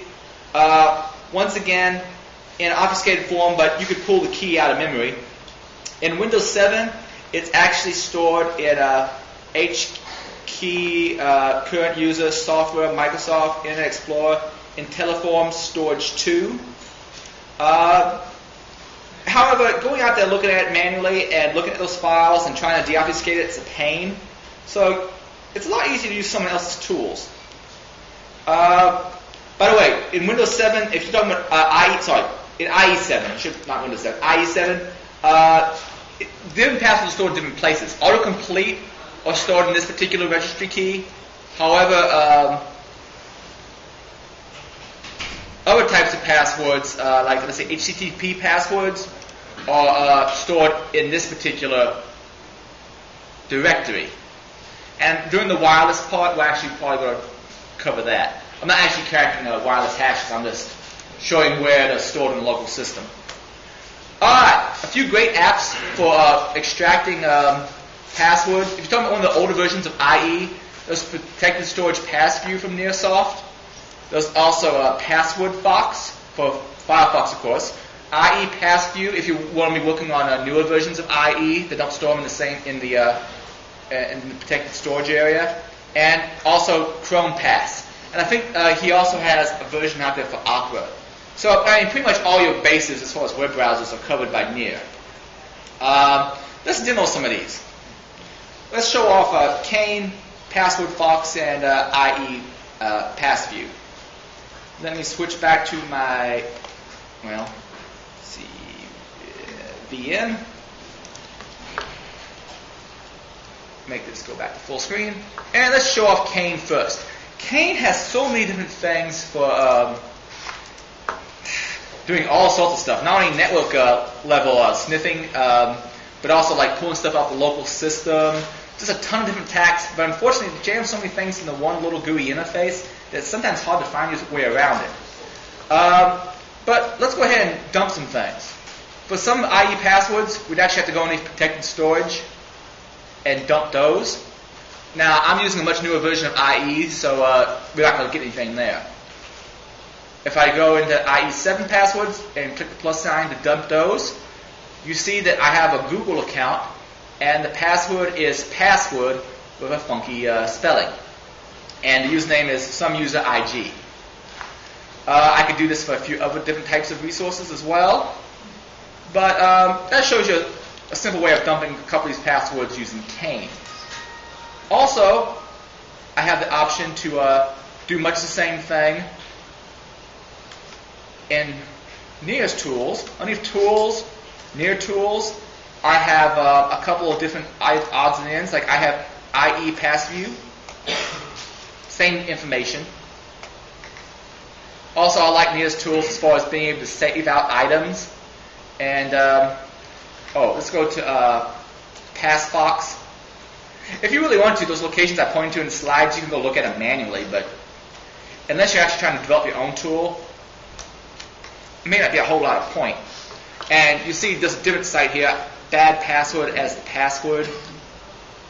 And I pulled that out using Password Fox. Now, if you did this in your own system, you should have a whole lot more passwords if you store passwords at all. By the way, Near also has some tools for, now maybe some people are paranoid and they don't store any passwords on a local browser, but how about your phone? Or do you manually type in your password for various things all the time on your phone? Near also has some tools for some phone OSs, at least Windows Mobile, to go in and extract passwords in much the same way, which is pretty nifty. Yes? Now, will this password box get the, say you're using a master password on the main? I don't believe it will for that. I have to do some more looking into that. Also, another thing I like about Nearest Tools, here I actually have access and logged in as the person, but even if you're not logged in as the person, if you go into the help file for it, there's a bunch of command line options so you can automate this. How many people have ever seen the USB hack stars? You know, those little view-free thumb drives people plug in and have them automatically set to run a bunch of stuff. Well, you can easily script one of those to run Nearest Tools in command line and dump the things automatically into like a comma delimited file that you can open up later on in pretty much any app you want. Also, if I wasn't logged in as some user, I was logged in as someone else, I could just point it towards the profile I want to extract passwords out of. If the person is using, like say, portable Firefox off of a thumb drive, I might be able to point it at a different install folder. Nearest Tools come up with a ton of things. Some also, always look at the help file, because some also support grabbing things from a remote system. So let's say you have the password on one box, you know the same local administrator password is on another box, you can use that to reach across the network, grab stuff off the other box from someone else's account. So always look at the help file on Nearest Tools. He's just got a ton of stuff that these things can do. But that's a quick example of using Password Fox and IE Fox. By the way, that IE password viewer, if I had changed the hash, like for instance, I could have used a solid as a password renew and changed the password on some user, but if I'd logged in, I wouldn't have been able to recover anything. Because apparently it stores whatever hash the person was using at the time. It uses that hash to add an extra level of encryption for like passwords it stores. So if I change that hash, if I change the person's login password, it totally screws me up. Just letting you know. At least in IE version 7. Okay, let's talk a little bit about RDP and VNC passwords. These are more things you can have fun with. First of all, I'll talk a little bit about VNC. This is a classic. Now, the version of VNC I play with anymore is usually Ultimate VNC if I do things at all. Pretty much all my boxes nowadays, either I SSH into or I use remote desktop, or if it's a Linux box that I really want a GUI, I use something called a No Machines client, the little NX client, which is all turned over SSH. I find it's pretty nifty. You got any other good recommendations for GUI mode for Linux? Free NX that you're talking about is probably about the best. You can also just run X over SSH too. All those are good options. Some people use VNC. You can do, I'm not sure if it's attacking Windows. Similar attacking, it probably is going to work in Windows, though instead of the registry, I think it's just a file on the file system. By the way, do you know anything about how Ubuntu and by further interpolation, I guess, Backtrack stores stored credentials like your keyring? You know much about keyrings? I'm covering mostly Windows 7. Yeah, and it just depends on the. I mean, it's just stored in a hidden file, the hash for like known keyring, and so I think those are hashed with SSH or SHA-512, the same as the Etsy password directory is. By the way, is it just me or does John by default not support SHA-256? Or so sorry, SHA-512. You have to have the jumbo patch. Jumbo patch? I'd be interested in seeing something about that. Alright, but old versions of VNC used to have things stored in these particular registry keys depending on the version. I haven't messed with these in a while, but it's possibly the same location. I'm going to be showing where it is in Ultimate Boot CD for Windows because I'm more familiar with Ultra VNC. I get tongue-tied from time to time. Alright. By the way, the way these are obfuscated is really kind of dumb. Essentially, they're DES encrypted. However, they're DES encrypted, digital encryption standard, with a known key. It's always the same key. And this key is in the source code. These are open source projects. Not that if it was in closed source, people wouldn't find it also. But I'm just saying, what's the point almost? But anyway, they use this particular key to encrypt it. DES. Okay. Well, I wasn't sure how Ultra VNC did it. But doing some looking around and doing some reverse engineering on one of our nearest tools, I was able to find it. It stores its password in ultravnc.ini. And I'm going to go actually show that file. Let me see. One of these. Alright.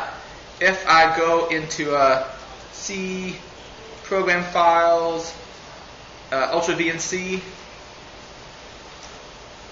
there's an INI file in there, ultravnc INI. Instead of storing it in the registry, it essentially just puts it in here. Now, here's one difference it has. It uses the exact same encryption algorithm. Originally, it was formed for a loop because the hash comes out is different. That's because they add on 2 extra bytes. And what these 2 extra bytes are really for, I don't know. However, this part right here is using the exact same, well, I can't even call it a hash because it's definitely not one way. It's using the exact same algorithm for obfuscation. I could take that and basically unencrypt it with that same key. However, rather than doing that by hand, well, I can't do DES by hand. Or using someone's tool for DES, let's just go ahead and once again use a friendly tool from Nearsoft. And this one supports a bunch of different versions of VNC, not just Ultra VNC, but Ultra VNC is one. Oh, crap. Let's play. Well, the password is 4-letter word. And by the way, you're going to find, if you try, I want to talk a little bit about the inverse attack. I meant to change this before I actually put this up. I had it as a different password at one time, and then I changed it to mess around with some things, and I forgot to change it back. Something I like to call it inverse brute force attack, where you essentially take one password and try it on all the usernames for a system. Because someone out there is going to use one of George Carlin's 7 words you can't say on TV. So use those 7 words and try every single account. You're less likely to hit account lockout restrictions. And someone out there, assuming they have bad password policies, is probably choosing one of those 4-letter words. There you go. But that's VNC Passview. Later on, I may show actually how you can actually look at an unknown application and try to figure out where it's storing passwords. Oh, but let's go on to the next section. Remote Desktop Protocol. Now, it used to be that Remote Desktop Protocol, in some versions of it, would actually store it. You'd have this little RDP file. And I'm actually, let's switch over, and I think I may have an RDP file someplace or another. Let's see. Do I have an RDP file on the desktop? Yeah. Here's a little RDP file. If I was to edit it, we would notice it's just the text file. However, I just recalled that one I actually put some of my own special information in. So, hold on just a second. Let me do something a little different here.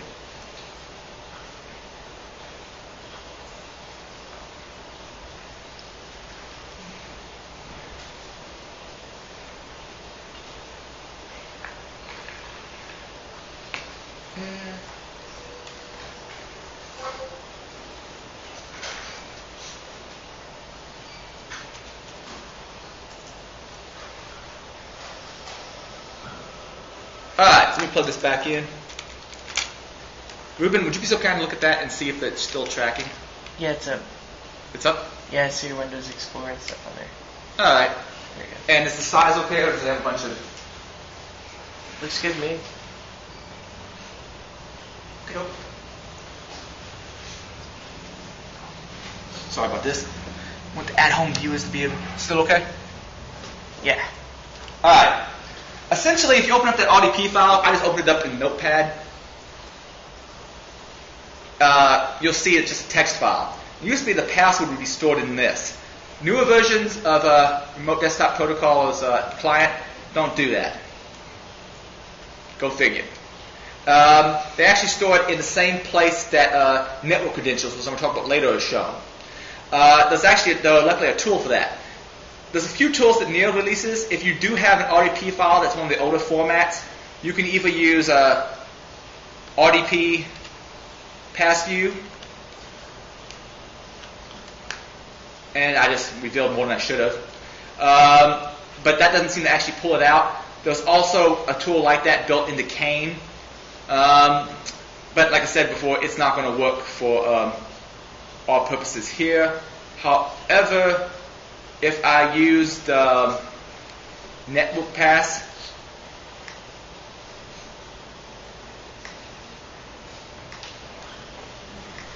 it would work.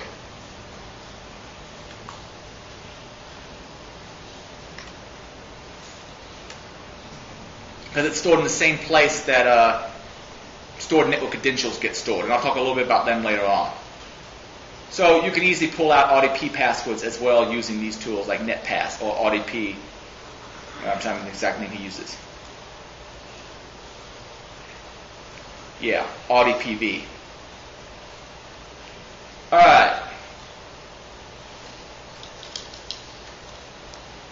Few stuff that I've just already demoed. These are all those different tools, and they all should be in that pack I sent everyone. Alright, instant messaging. This varies a lot depending on where things are saved. If you go check out Neo's page on saved password locations, generally speaking, if you save your password in an IM client, it is recoverable. But there's so many different IM clients out there, it'd be hard for me to point you to every single way it can be done. I usually use Portable Pigeon, so let me show you how to recover something from Portable Pigeon. Or Pigeon Portable. Doing this by hand kind of sucks. I can go look at that file, but you know what? It'd actually be informative to do that and show that file. So I'm going to do that in a second. Luckily, Neo comes up with a tool called MessenPass. And MessenPass does all these different IM clients. Windows Messenger, MSN Messenger, Yahoo Messenger, different versions, Google Talk, Windows Live, Game, Pigeon, Digsby, Miranda, Trillion, MySpace, IM. Is there any major one that you all can think of that's not in that list? Skype. I guess we can. Skype, well, it's kind of IM, it's kind of not. And he does have some tools for pulling logs. And I've actually been able to, using some of the tools I have, I think I've kind of figured out where Skype puts its password, but I'm not sure what it's using for obfuscating it. Facebook would be an interesting one. Was that? Facebook chat. Facebook chat. Though that would be part stored in your web browser, though, wouldn't it? Or is that a standalone client?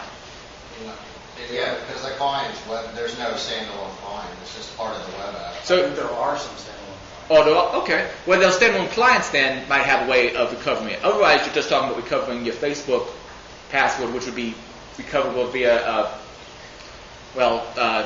autocomplete probably. I mean, there's stuff for Facebook, like TweetDeck does Facebook and a couple other apps like that, but that's not necessarily instant messenger. And if you start looking at your phone's file system, you can probably figure out where they're jammed also. And more than likely, they're probably using the exact same algorithm as the desktop version of the application, I imagine. Let's use a little demo though. First thing we'll do is bring this back up, and I have Portable Pigeon on my desktop. And I'm going to go into a path which I don't know off the top of my head. However, luckily I have it written down here. Underneath data, and would help settings, and dot purple. If I go underneath here, I should be able to look in accounts. It's a little XML file. Look around and find my password. As you can see, it's bad password with a little bit of elite speak spelling. Now, that's doing it by hand. I was always talking about this messing pass from Near, which does a bunch of stuff for you already. It's really easy to use if you have everything in the default locations. I don't. It's this MS Pass there. Since I don't have things in the default location, it didn't come up with anything. Luckily, it lets you point it to where things are located. And so I'm going to choose Pigeon, Browse, and I'm going to go actually find where it's installed. And I'm trying to remember where exactly I need to point it to. Let's see, desktop, Portable Pigeon, data, settings, purple, and say OK, and it extracts it for me. Now the only reason I had to go through those extra steps is because I'm not using the regular, normally installed Pigeon. I'm using it off of the mobile version, or the portable apps version. But as you can see, no problem recovering it. And that's no one of those ones where you don't necessarily need to be logged in as a user. You just need to create an account or grab the person's credentials some other way. Or they can say, I'm having a problem getting on this particular chat. Why don't you send me your config files? I'll take a look at them and try to figure out why you're having a problem getting Pigeon to work. But it could be more than just Pigeon. It could be any old thing. Oh, stupid web app. This is going to be more of a rant than anything else because this app no longer behaves in this way. There used to be this streaming video application I was going to use, and I was going to go to ShmooCon. When we got snowed in.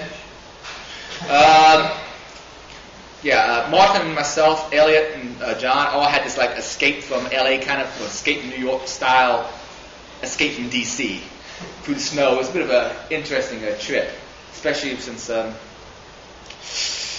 one of the guys from Paul.com, Mick, gave me some called sort of truce to drink. That was probably about the worst hangover of my life. But anyway, neither here nor there. While I was there, I was going to stream some video. And I have my own account on this particular streaming service. But as I was looking around, I found out when I was going to my profile, if I go to the password section, it only had a start-off section in the form.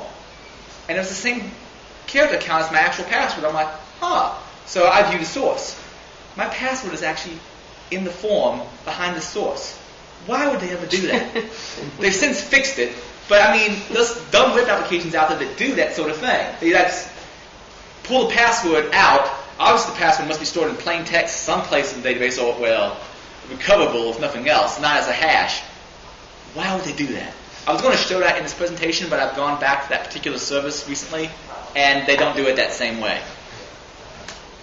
Any old asterisks, or as I say, I'll show you mine if you show me yours. Now, how many people have seen an application? You're not sure where it stores its passwords, but you see that the password was there behind a whole bunch of asterisks. Well, there's tools out there. Now, the way this is normally done is somewhere in the Windows API, there's a style you can apply to a text box called an ES password. And so instead of actually showing you the text, what it does is it shows you dots or asterisks or some other possibly settable character instead. Well, you can easily reverse this in most Windows applications for Windows 7. Maybe that's what you're doing in Windows 7 also, but the tools I've played with so far haven't been able to do it. Some applications though, let's say like Windows Users Management and Firefox, don't do it using that same way. So the tools out there won't work. I have something out there on called Asterisk Logger that's sent to you in a tool pack you can get from Nearsoft's site. What it would do is it would essentially take something like this, and you run it, and it would make the password reveal itself. Nice and clean. Unfortunately, I'm not going to demo that because I'd have to boot up XP to demo it, because when I tried the exact same tool in Windows 7, it doesn't work. So they've changed something about the way they do it. But a lot of times, you can recover those things behind asterisks by using one of these tools. And Kane also has a tool that does much the same thing. Alright, network shares. Remember how I was talking about stored network credentials before? Not cache domain credentials, but remember when I was talking about RDP and how they changed the location of where passwords are stored now? Well, now they're stored in the exact same place as passwords with file shares. Like, have you ever accessed a file share out there on the network and you see this dialog box, like right here, where it says, remember my credentials? Well, you might wonder where those are stored. Well, apparently they're stored in these locations in these different operating systems. Either in the registry or possibly in the credentials folder underneath your profile, underneath app data, roaming, or local. You can actually go look at those and try deobfuscating yourself. Luckily, those tools for doing that, which I showed earlier, this network password recovery, which if you go ahead and run that, and I kind of already demoed it, but for giggles, let's go ahead and show it again.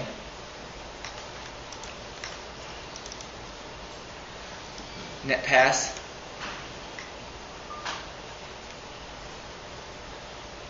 Not that I helped any.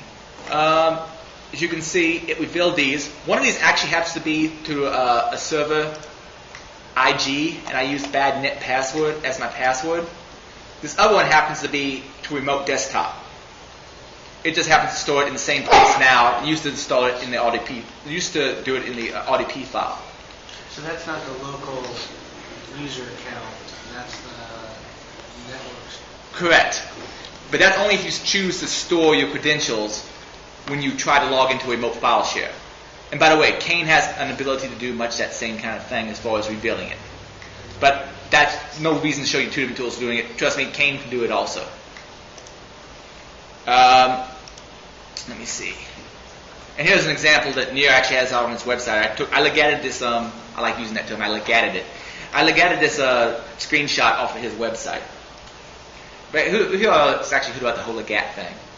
That just amuses the living hell out of me. Alright, Outlook PST files. Now, the reason I'm using Outlook PST files, it's almost like this is not even a real password. These are so weak. But I'm going to use this as an example of what's known as a hash collision.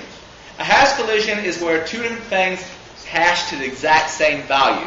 Obviously, this long string turned into this very short string. There's probably a whole series of long strings that turn into that very same short string. But finding them would be a difficulty.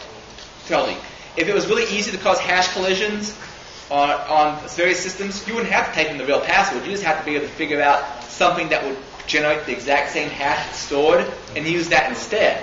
Well, that's exactly the problem with Outlook PST files. You can cause a hash collision. Apparently, Outlook PST files, they store their hashes as CRC32, which might be fine for checking integrity of the system. Normally, CRC32 is associated with, has this file been modified or changed? Has someone, did I get all this file across the network properly? It's meant for using those kind of purposes, not for password storage, because it's very easy to generate a collision. So that's essentially what the tools for cracking this do. I have a tool called here, PST Password, once again from Near. And we'll go ahead and fire it up. And I have a PST file on my desktop, which I may not know the password for. Actually, I think I do know the password for it. I think I said it, once again, be bad pass. Hey, Drew. Yes? When you say create a collision, you're just talking about coming up with a different password? Different password that generates the exact same hash. So Outlook wouldn't know So the when it difference. does the check, it doesn't know the difference because it hashes what I input and it says, oh, it matches the hash I have stored, so you must have entered the right password. Because Outlook doesn't know the password. Right. It knows the hash of the password. But since there's multiple things to hash to the exact same hash, Right. there's multiple woods. So if you're logging into a domain and you're going to an Exchange server, and you keep a local PST file, and it uses your domain password to log you Well, in. I'd hope you don't use your domain password as your PST's password. But, But if you're on Active Directory, well, you don't have to. Not to mention, it wouldn't really help you because, all right, let me go ahead and actually run the tool to show you what I mean. I'm going to select the PST file in question. I put one on my desktop. I just called it test PST. It generated these possible passwords I could use. I could take that particular password and try entering it in the domain. It's not going to work because that's an entirely different thing. That password will not hash to the same thing that is stored on the domain controllers. It's because the domain controller uses a different hashing algorithm. And so when you enter a password, it doesn't really compare passwords. It only compares hashes. So if the hashing algorithm is different, it's not going to work. So if you've got Outlook set up to save a PST file locally, but you actually pull its information from there, is it going to... Well, Is that going to use your domain password on that local PST copy? No, because No. what this is doing is taking a long hash and rehashing it into a shorter hash. Mhm. And so there's less possibilities of the shorter hash. So that way, if you have two words that hash the same Yeah. and create the shorter hash, then you can use either one for the PST file. But that's not going to work unless you get the exact, for the PST file, you get the exact correct password, which probably won't happen because there's so many different possibilities. If there was a way to figure out that you had the correct password for the PST file, then you would be able to enter it in as the domain controller via the password. The problem is that's not how passwords work. They compare hashes rather than passwords. So the only way to be able to do that would be able to reverse the PST hash, which is more difficult.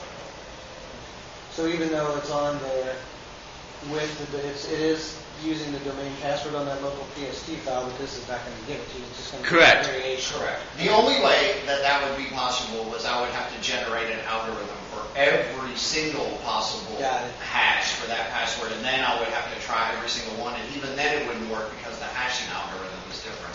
So then I would have to reverse every single hash, which is difficult. Even in, there's some simple hashes, but hashing as a general rule is not able to be reversed. Yeah. And here we're not reversing it either. We're just generating a collision. Yeah, I just didn't know if the local stored one did in fact use the same password.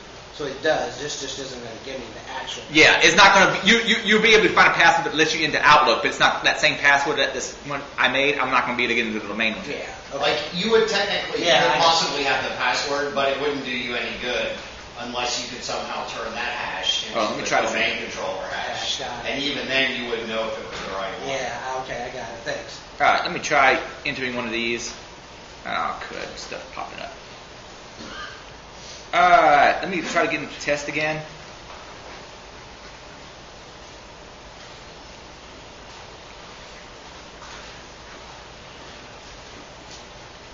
No, cancel. All right, file, open, Outlook data file, desktop. Let's try opening up this file. And this did work while I was testing it. I did actually test my live demos, strangely enough. That does happen sometimes.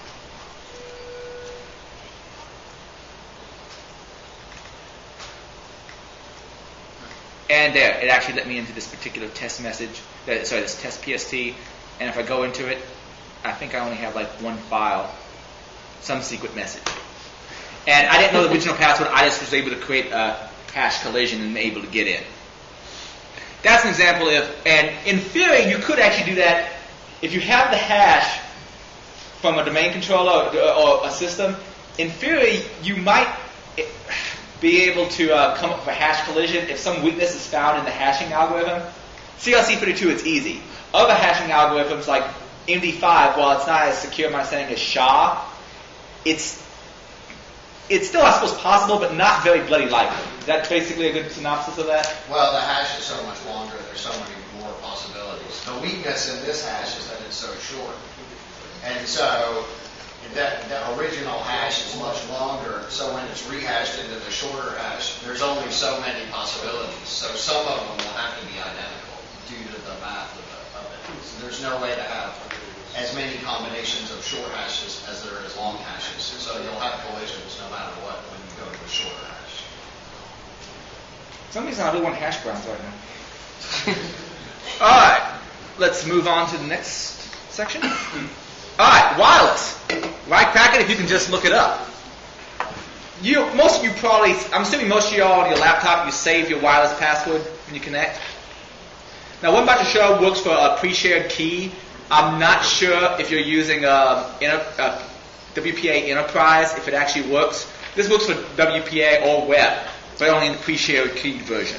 There might be a way of making it work with Enterprise, but I'm not sure what it would be as of yet.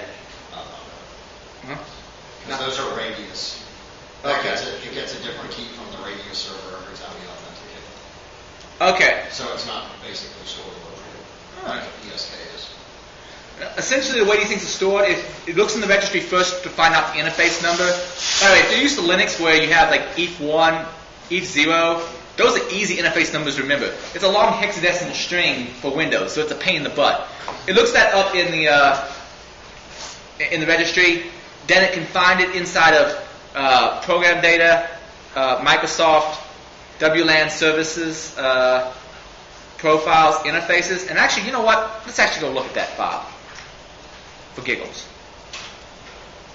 I always pull the wrong one. All right, let's see.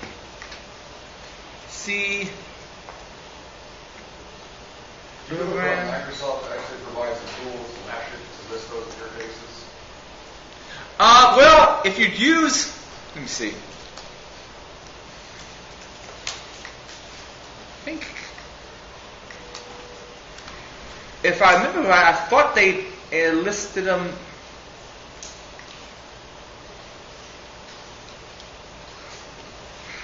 There is a way. I don't recall this. I know it's like I think a command line option off of EtherCap to be able to show them.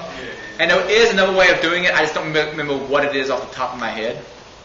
But yeah, there is a way. But I don't remember what it is off the top of my head. Sorry, I failed you. Let me see.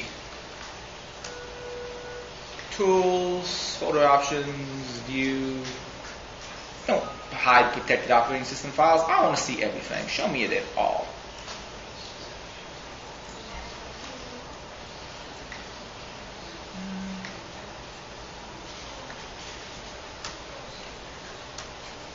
I have to do some more messing around here for a second.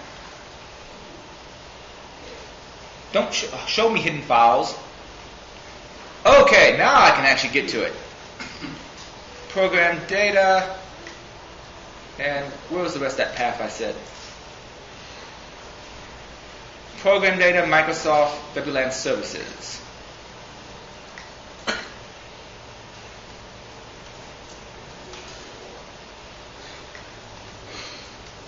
WLAN services, profiles.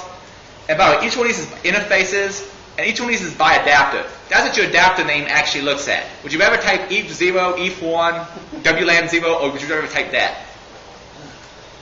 It's a real pain in the butt. Most of it doesn't become a concern, except for using some tools like EtherCap, and you have to type in that kind of code. Alright. Edit this in Notepad, and there you see the information. Stupid home SID, home network. Here's the key material that's stored, but there's a way of deobfuscating that.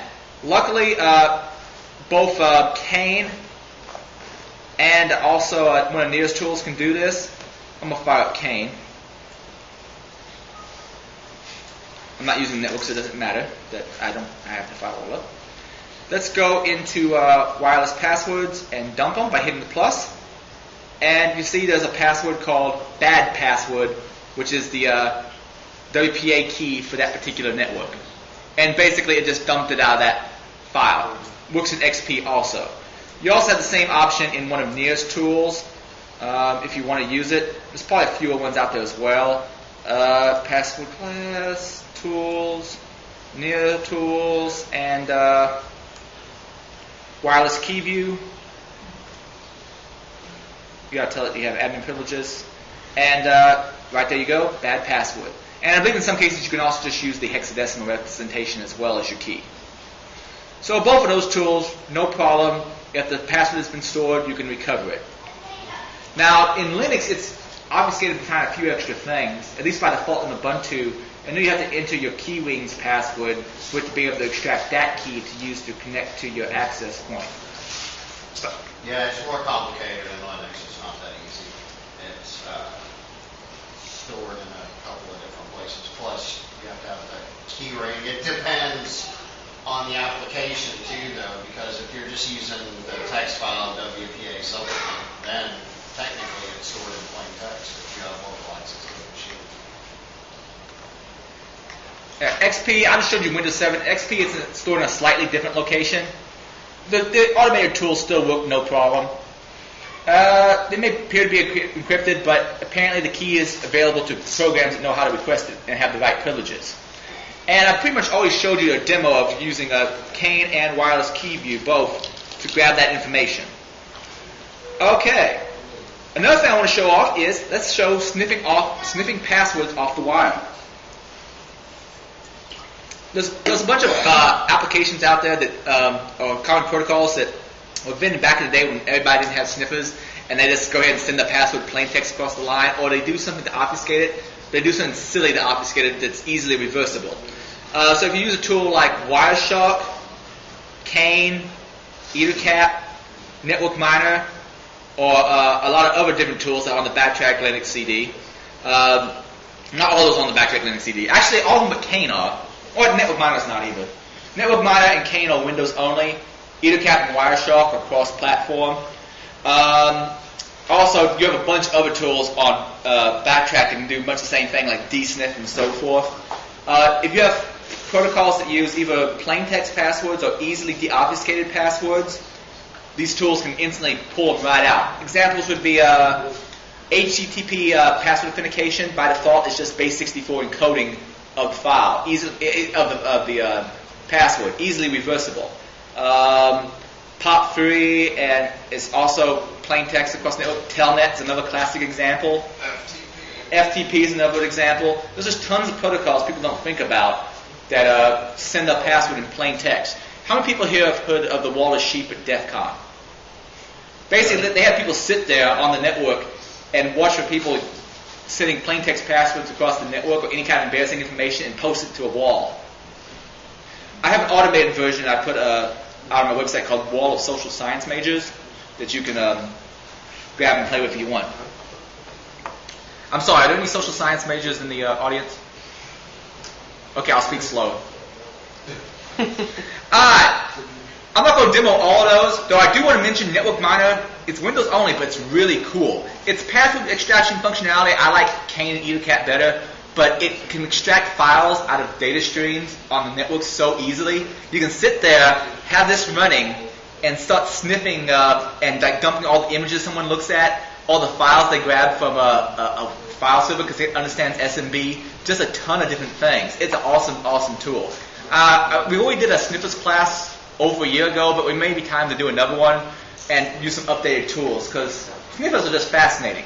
Now, I'm going to be showing in this demo me sniffing only my own traffic. However, it doesn't have to be that way. You can do something called ARP poisoning, which is out of the subject for this, out of scope for this class, but you can do something like ARP poisoning to actually get everything routed through you so you can sniff any old thing you want within limitations. Also, if you control one of the routers, there's some things you can do to get the traffic and sniff it. But I'm just going to show sniffing my own traffic. And I've done stuff like this. I had an application a while back. I was like, this password that it's sending, is it sending this plain text or not? Let me actually go look. And I was able to use Wireshark to automatically go out there and look. Alright, before I really start this up, I'm going to make sure I have Kane running. And I'm going to go ahead and start Kane sniffing in the background while I do my thing.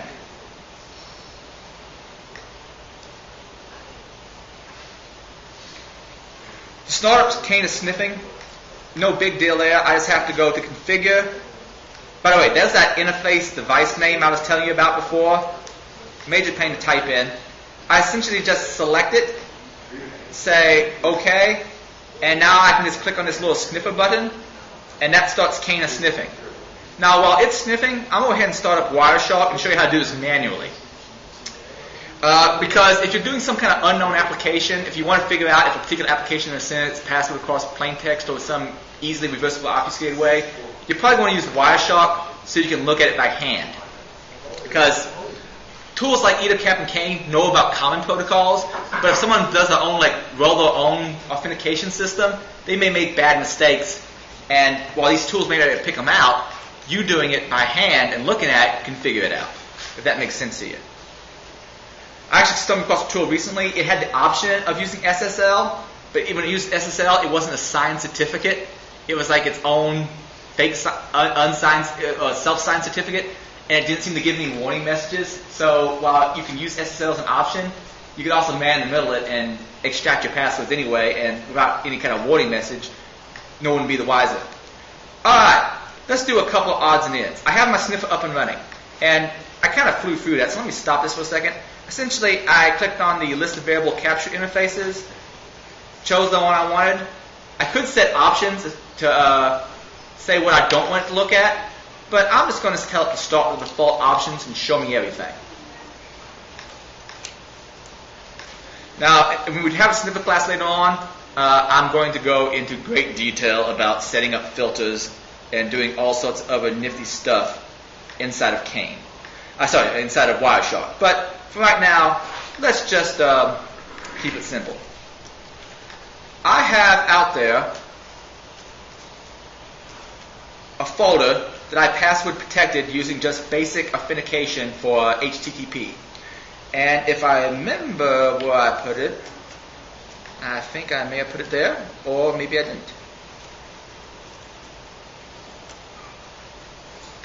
Alright, right there I have a login prompt. I happen to know the password, so I'm going to use it. User and bad pass happens to be the password. Well, at least I thought it was.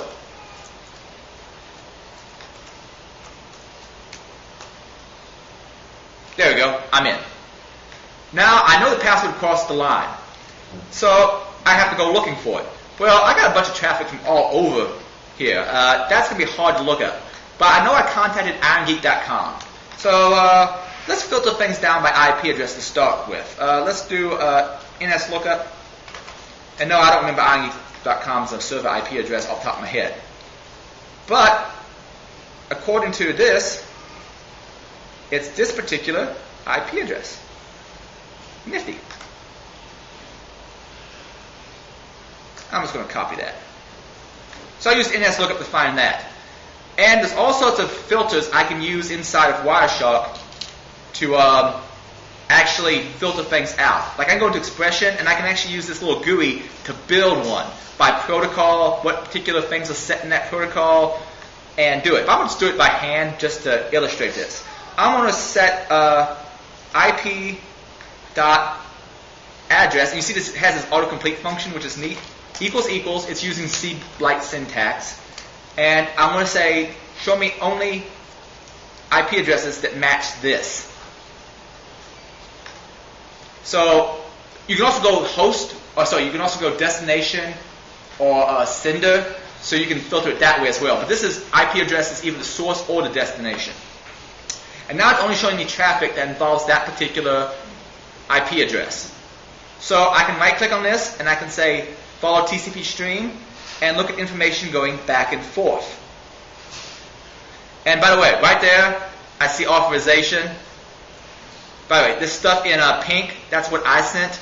This stuff in blue is what the server sends back to me. And I see this.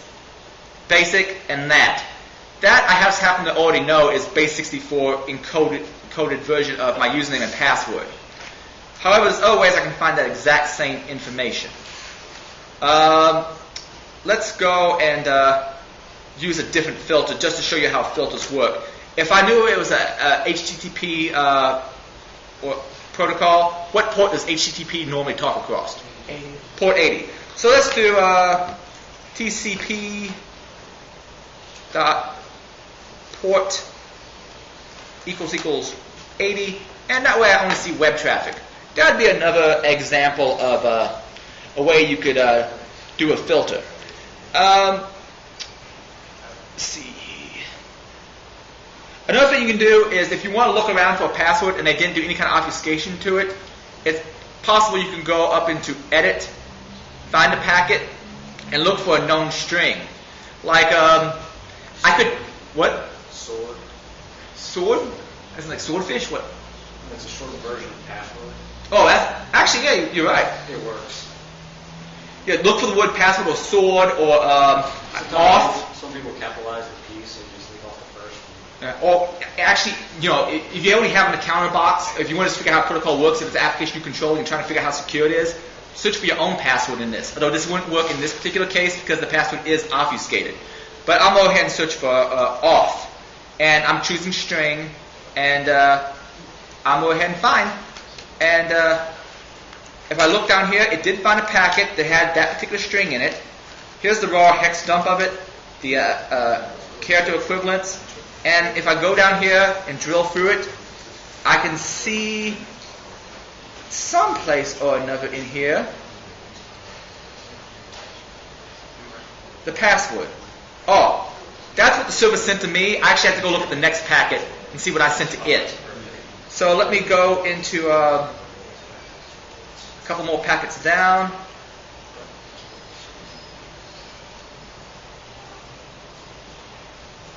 Well, at some point I must send it to it. Alright, let me do another search there.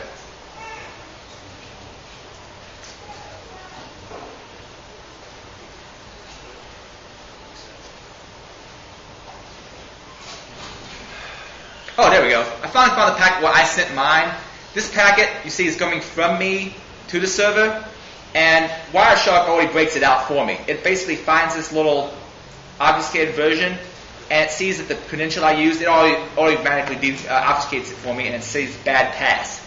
Now that's doing it by hand in Wireshark, and you want to do that for unknown protocols. Wireshark is just a super, super useful tool. However, while I was doing all that, I had Kane running in the background, and if it's a common protocol, more than likely, it's going to grab it. And as you can see, apparently I mistyped my username as use once, and right there you'll see it. And you'll see where it automatically extracted it from the password dump. It automatically extracted it from the network string for me. How did you start that to run? Oh, to start that to run, basically what I did was I first went to configure and made sure it had the right interface. Okay. Then I said OK. To do auth poisoning, it gets more complicated, and that's probably out of scope of the class, but you can do auth poisoning to get everybody's traffic on the network coming to you.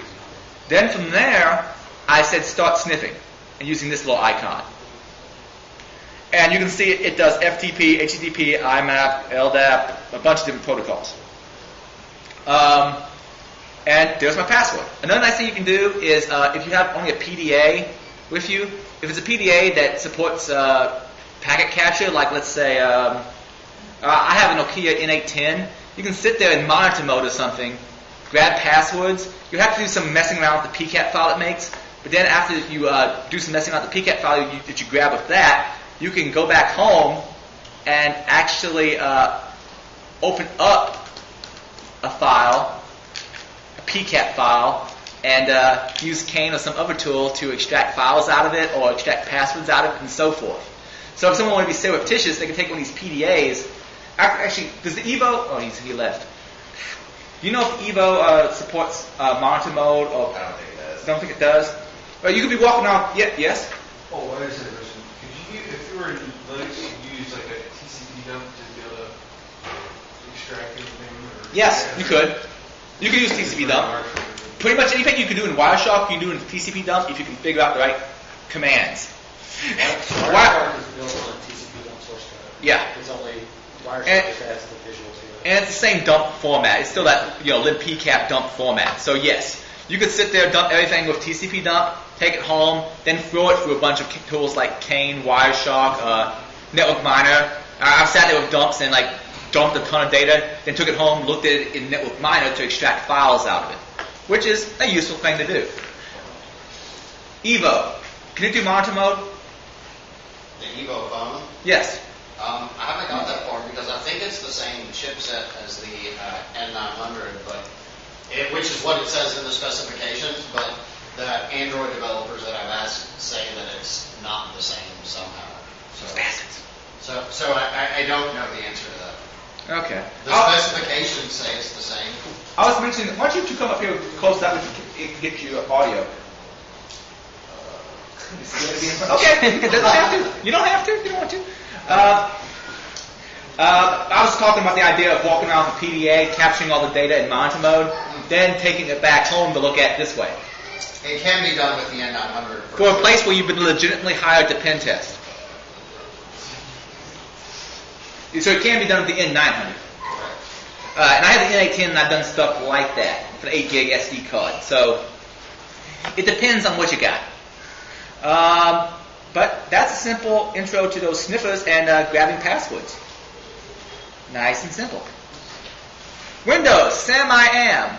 And I'm going to start talking about hashes after this, but to really understand hashes and how hashes work, I really want you all to see Alex and Martin's presentation. And since we're so close to when I said I was going to set lunchtime at 12:30, let's go ahead and get back here at about 1:20. Does that sound good? Everybody get back here at 1:20, and we will continue.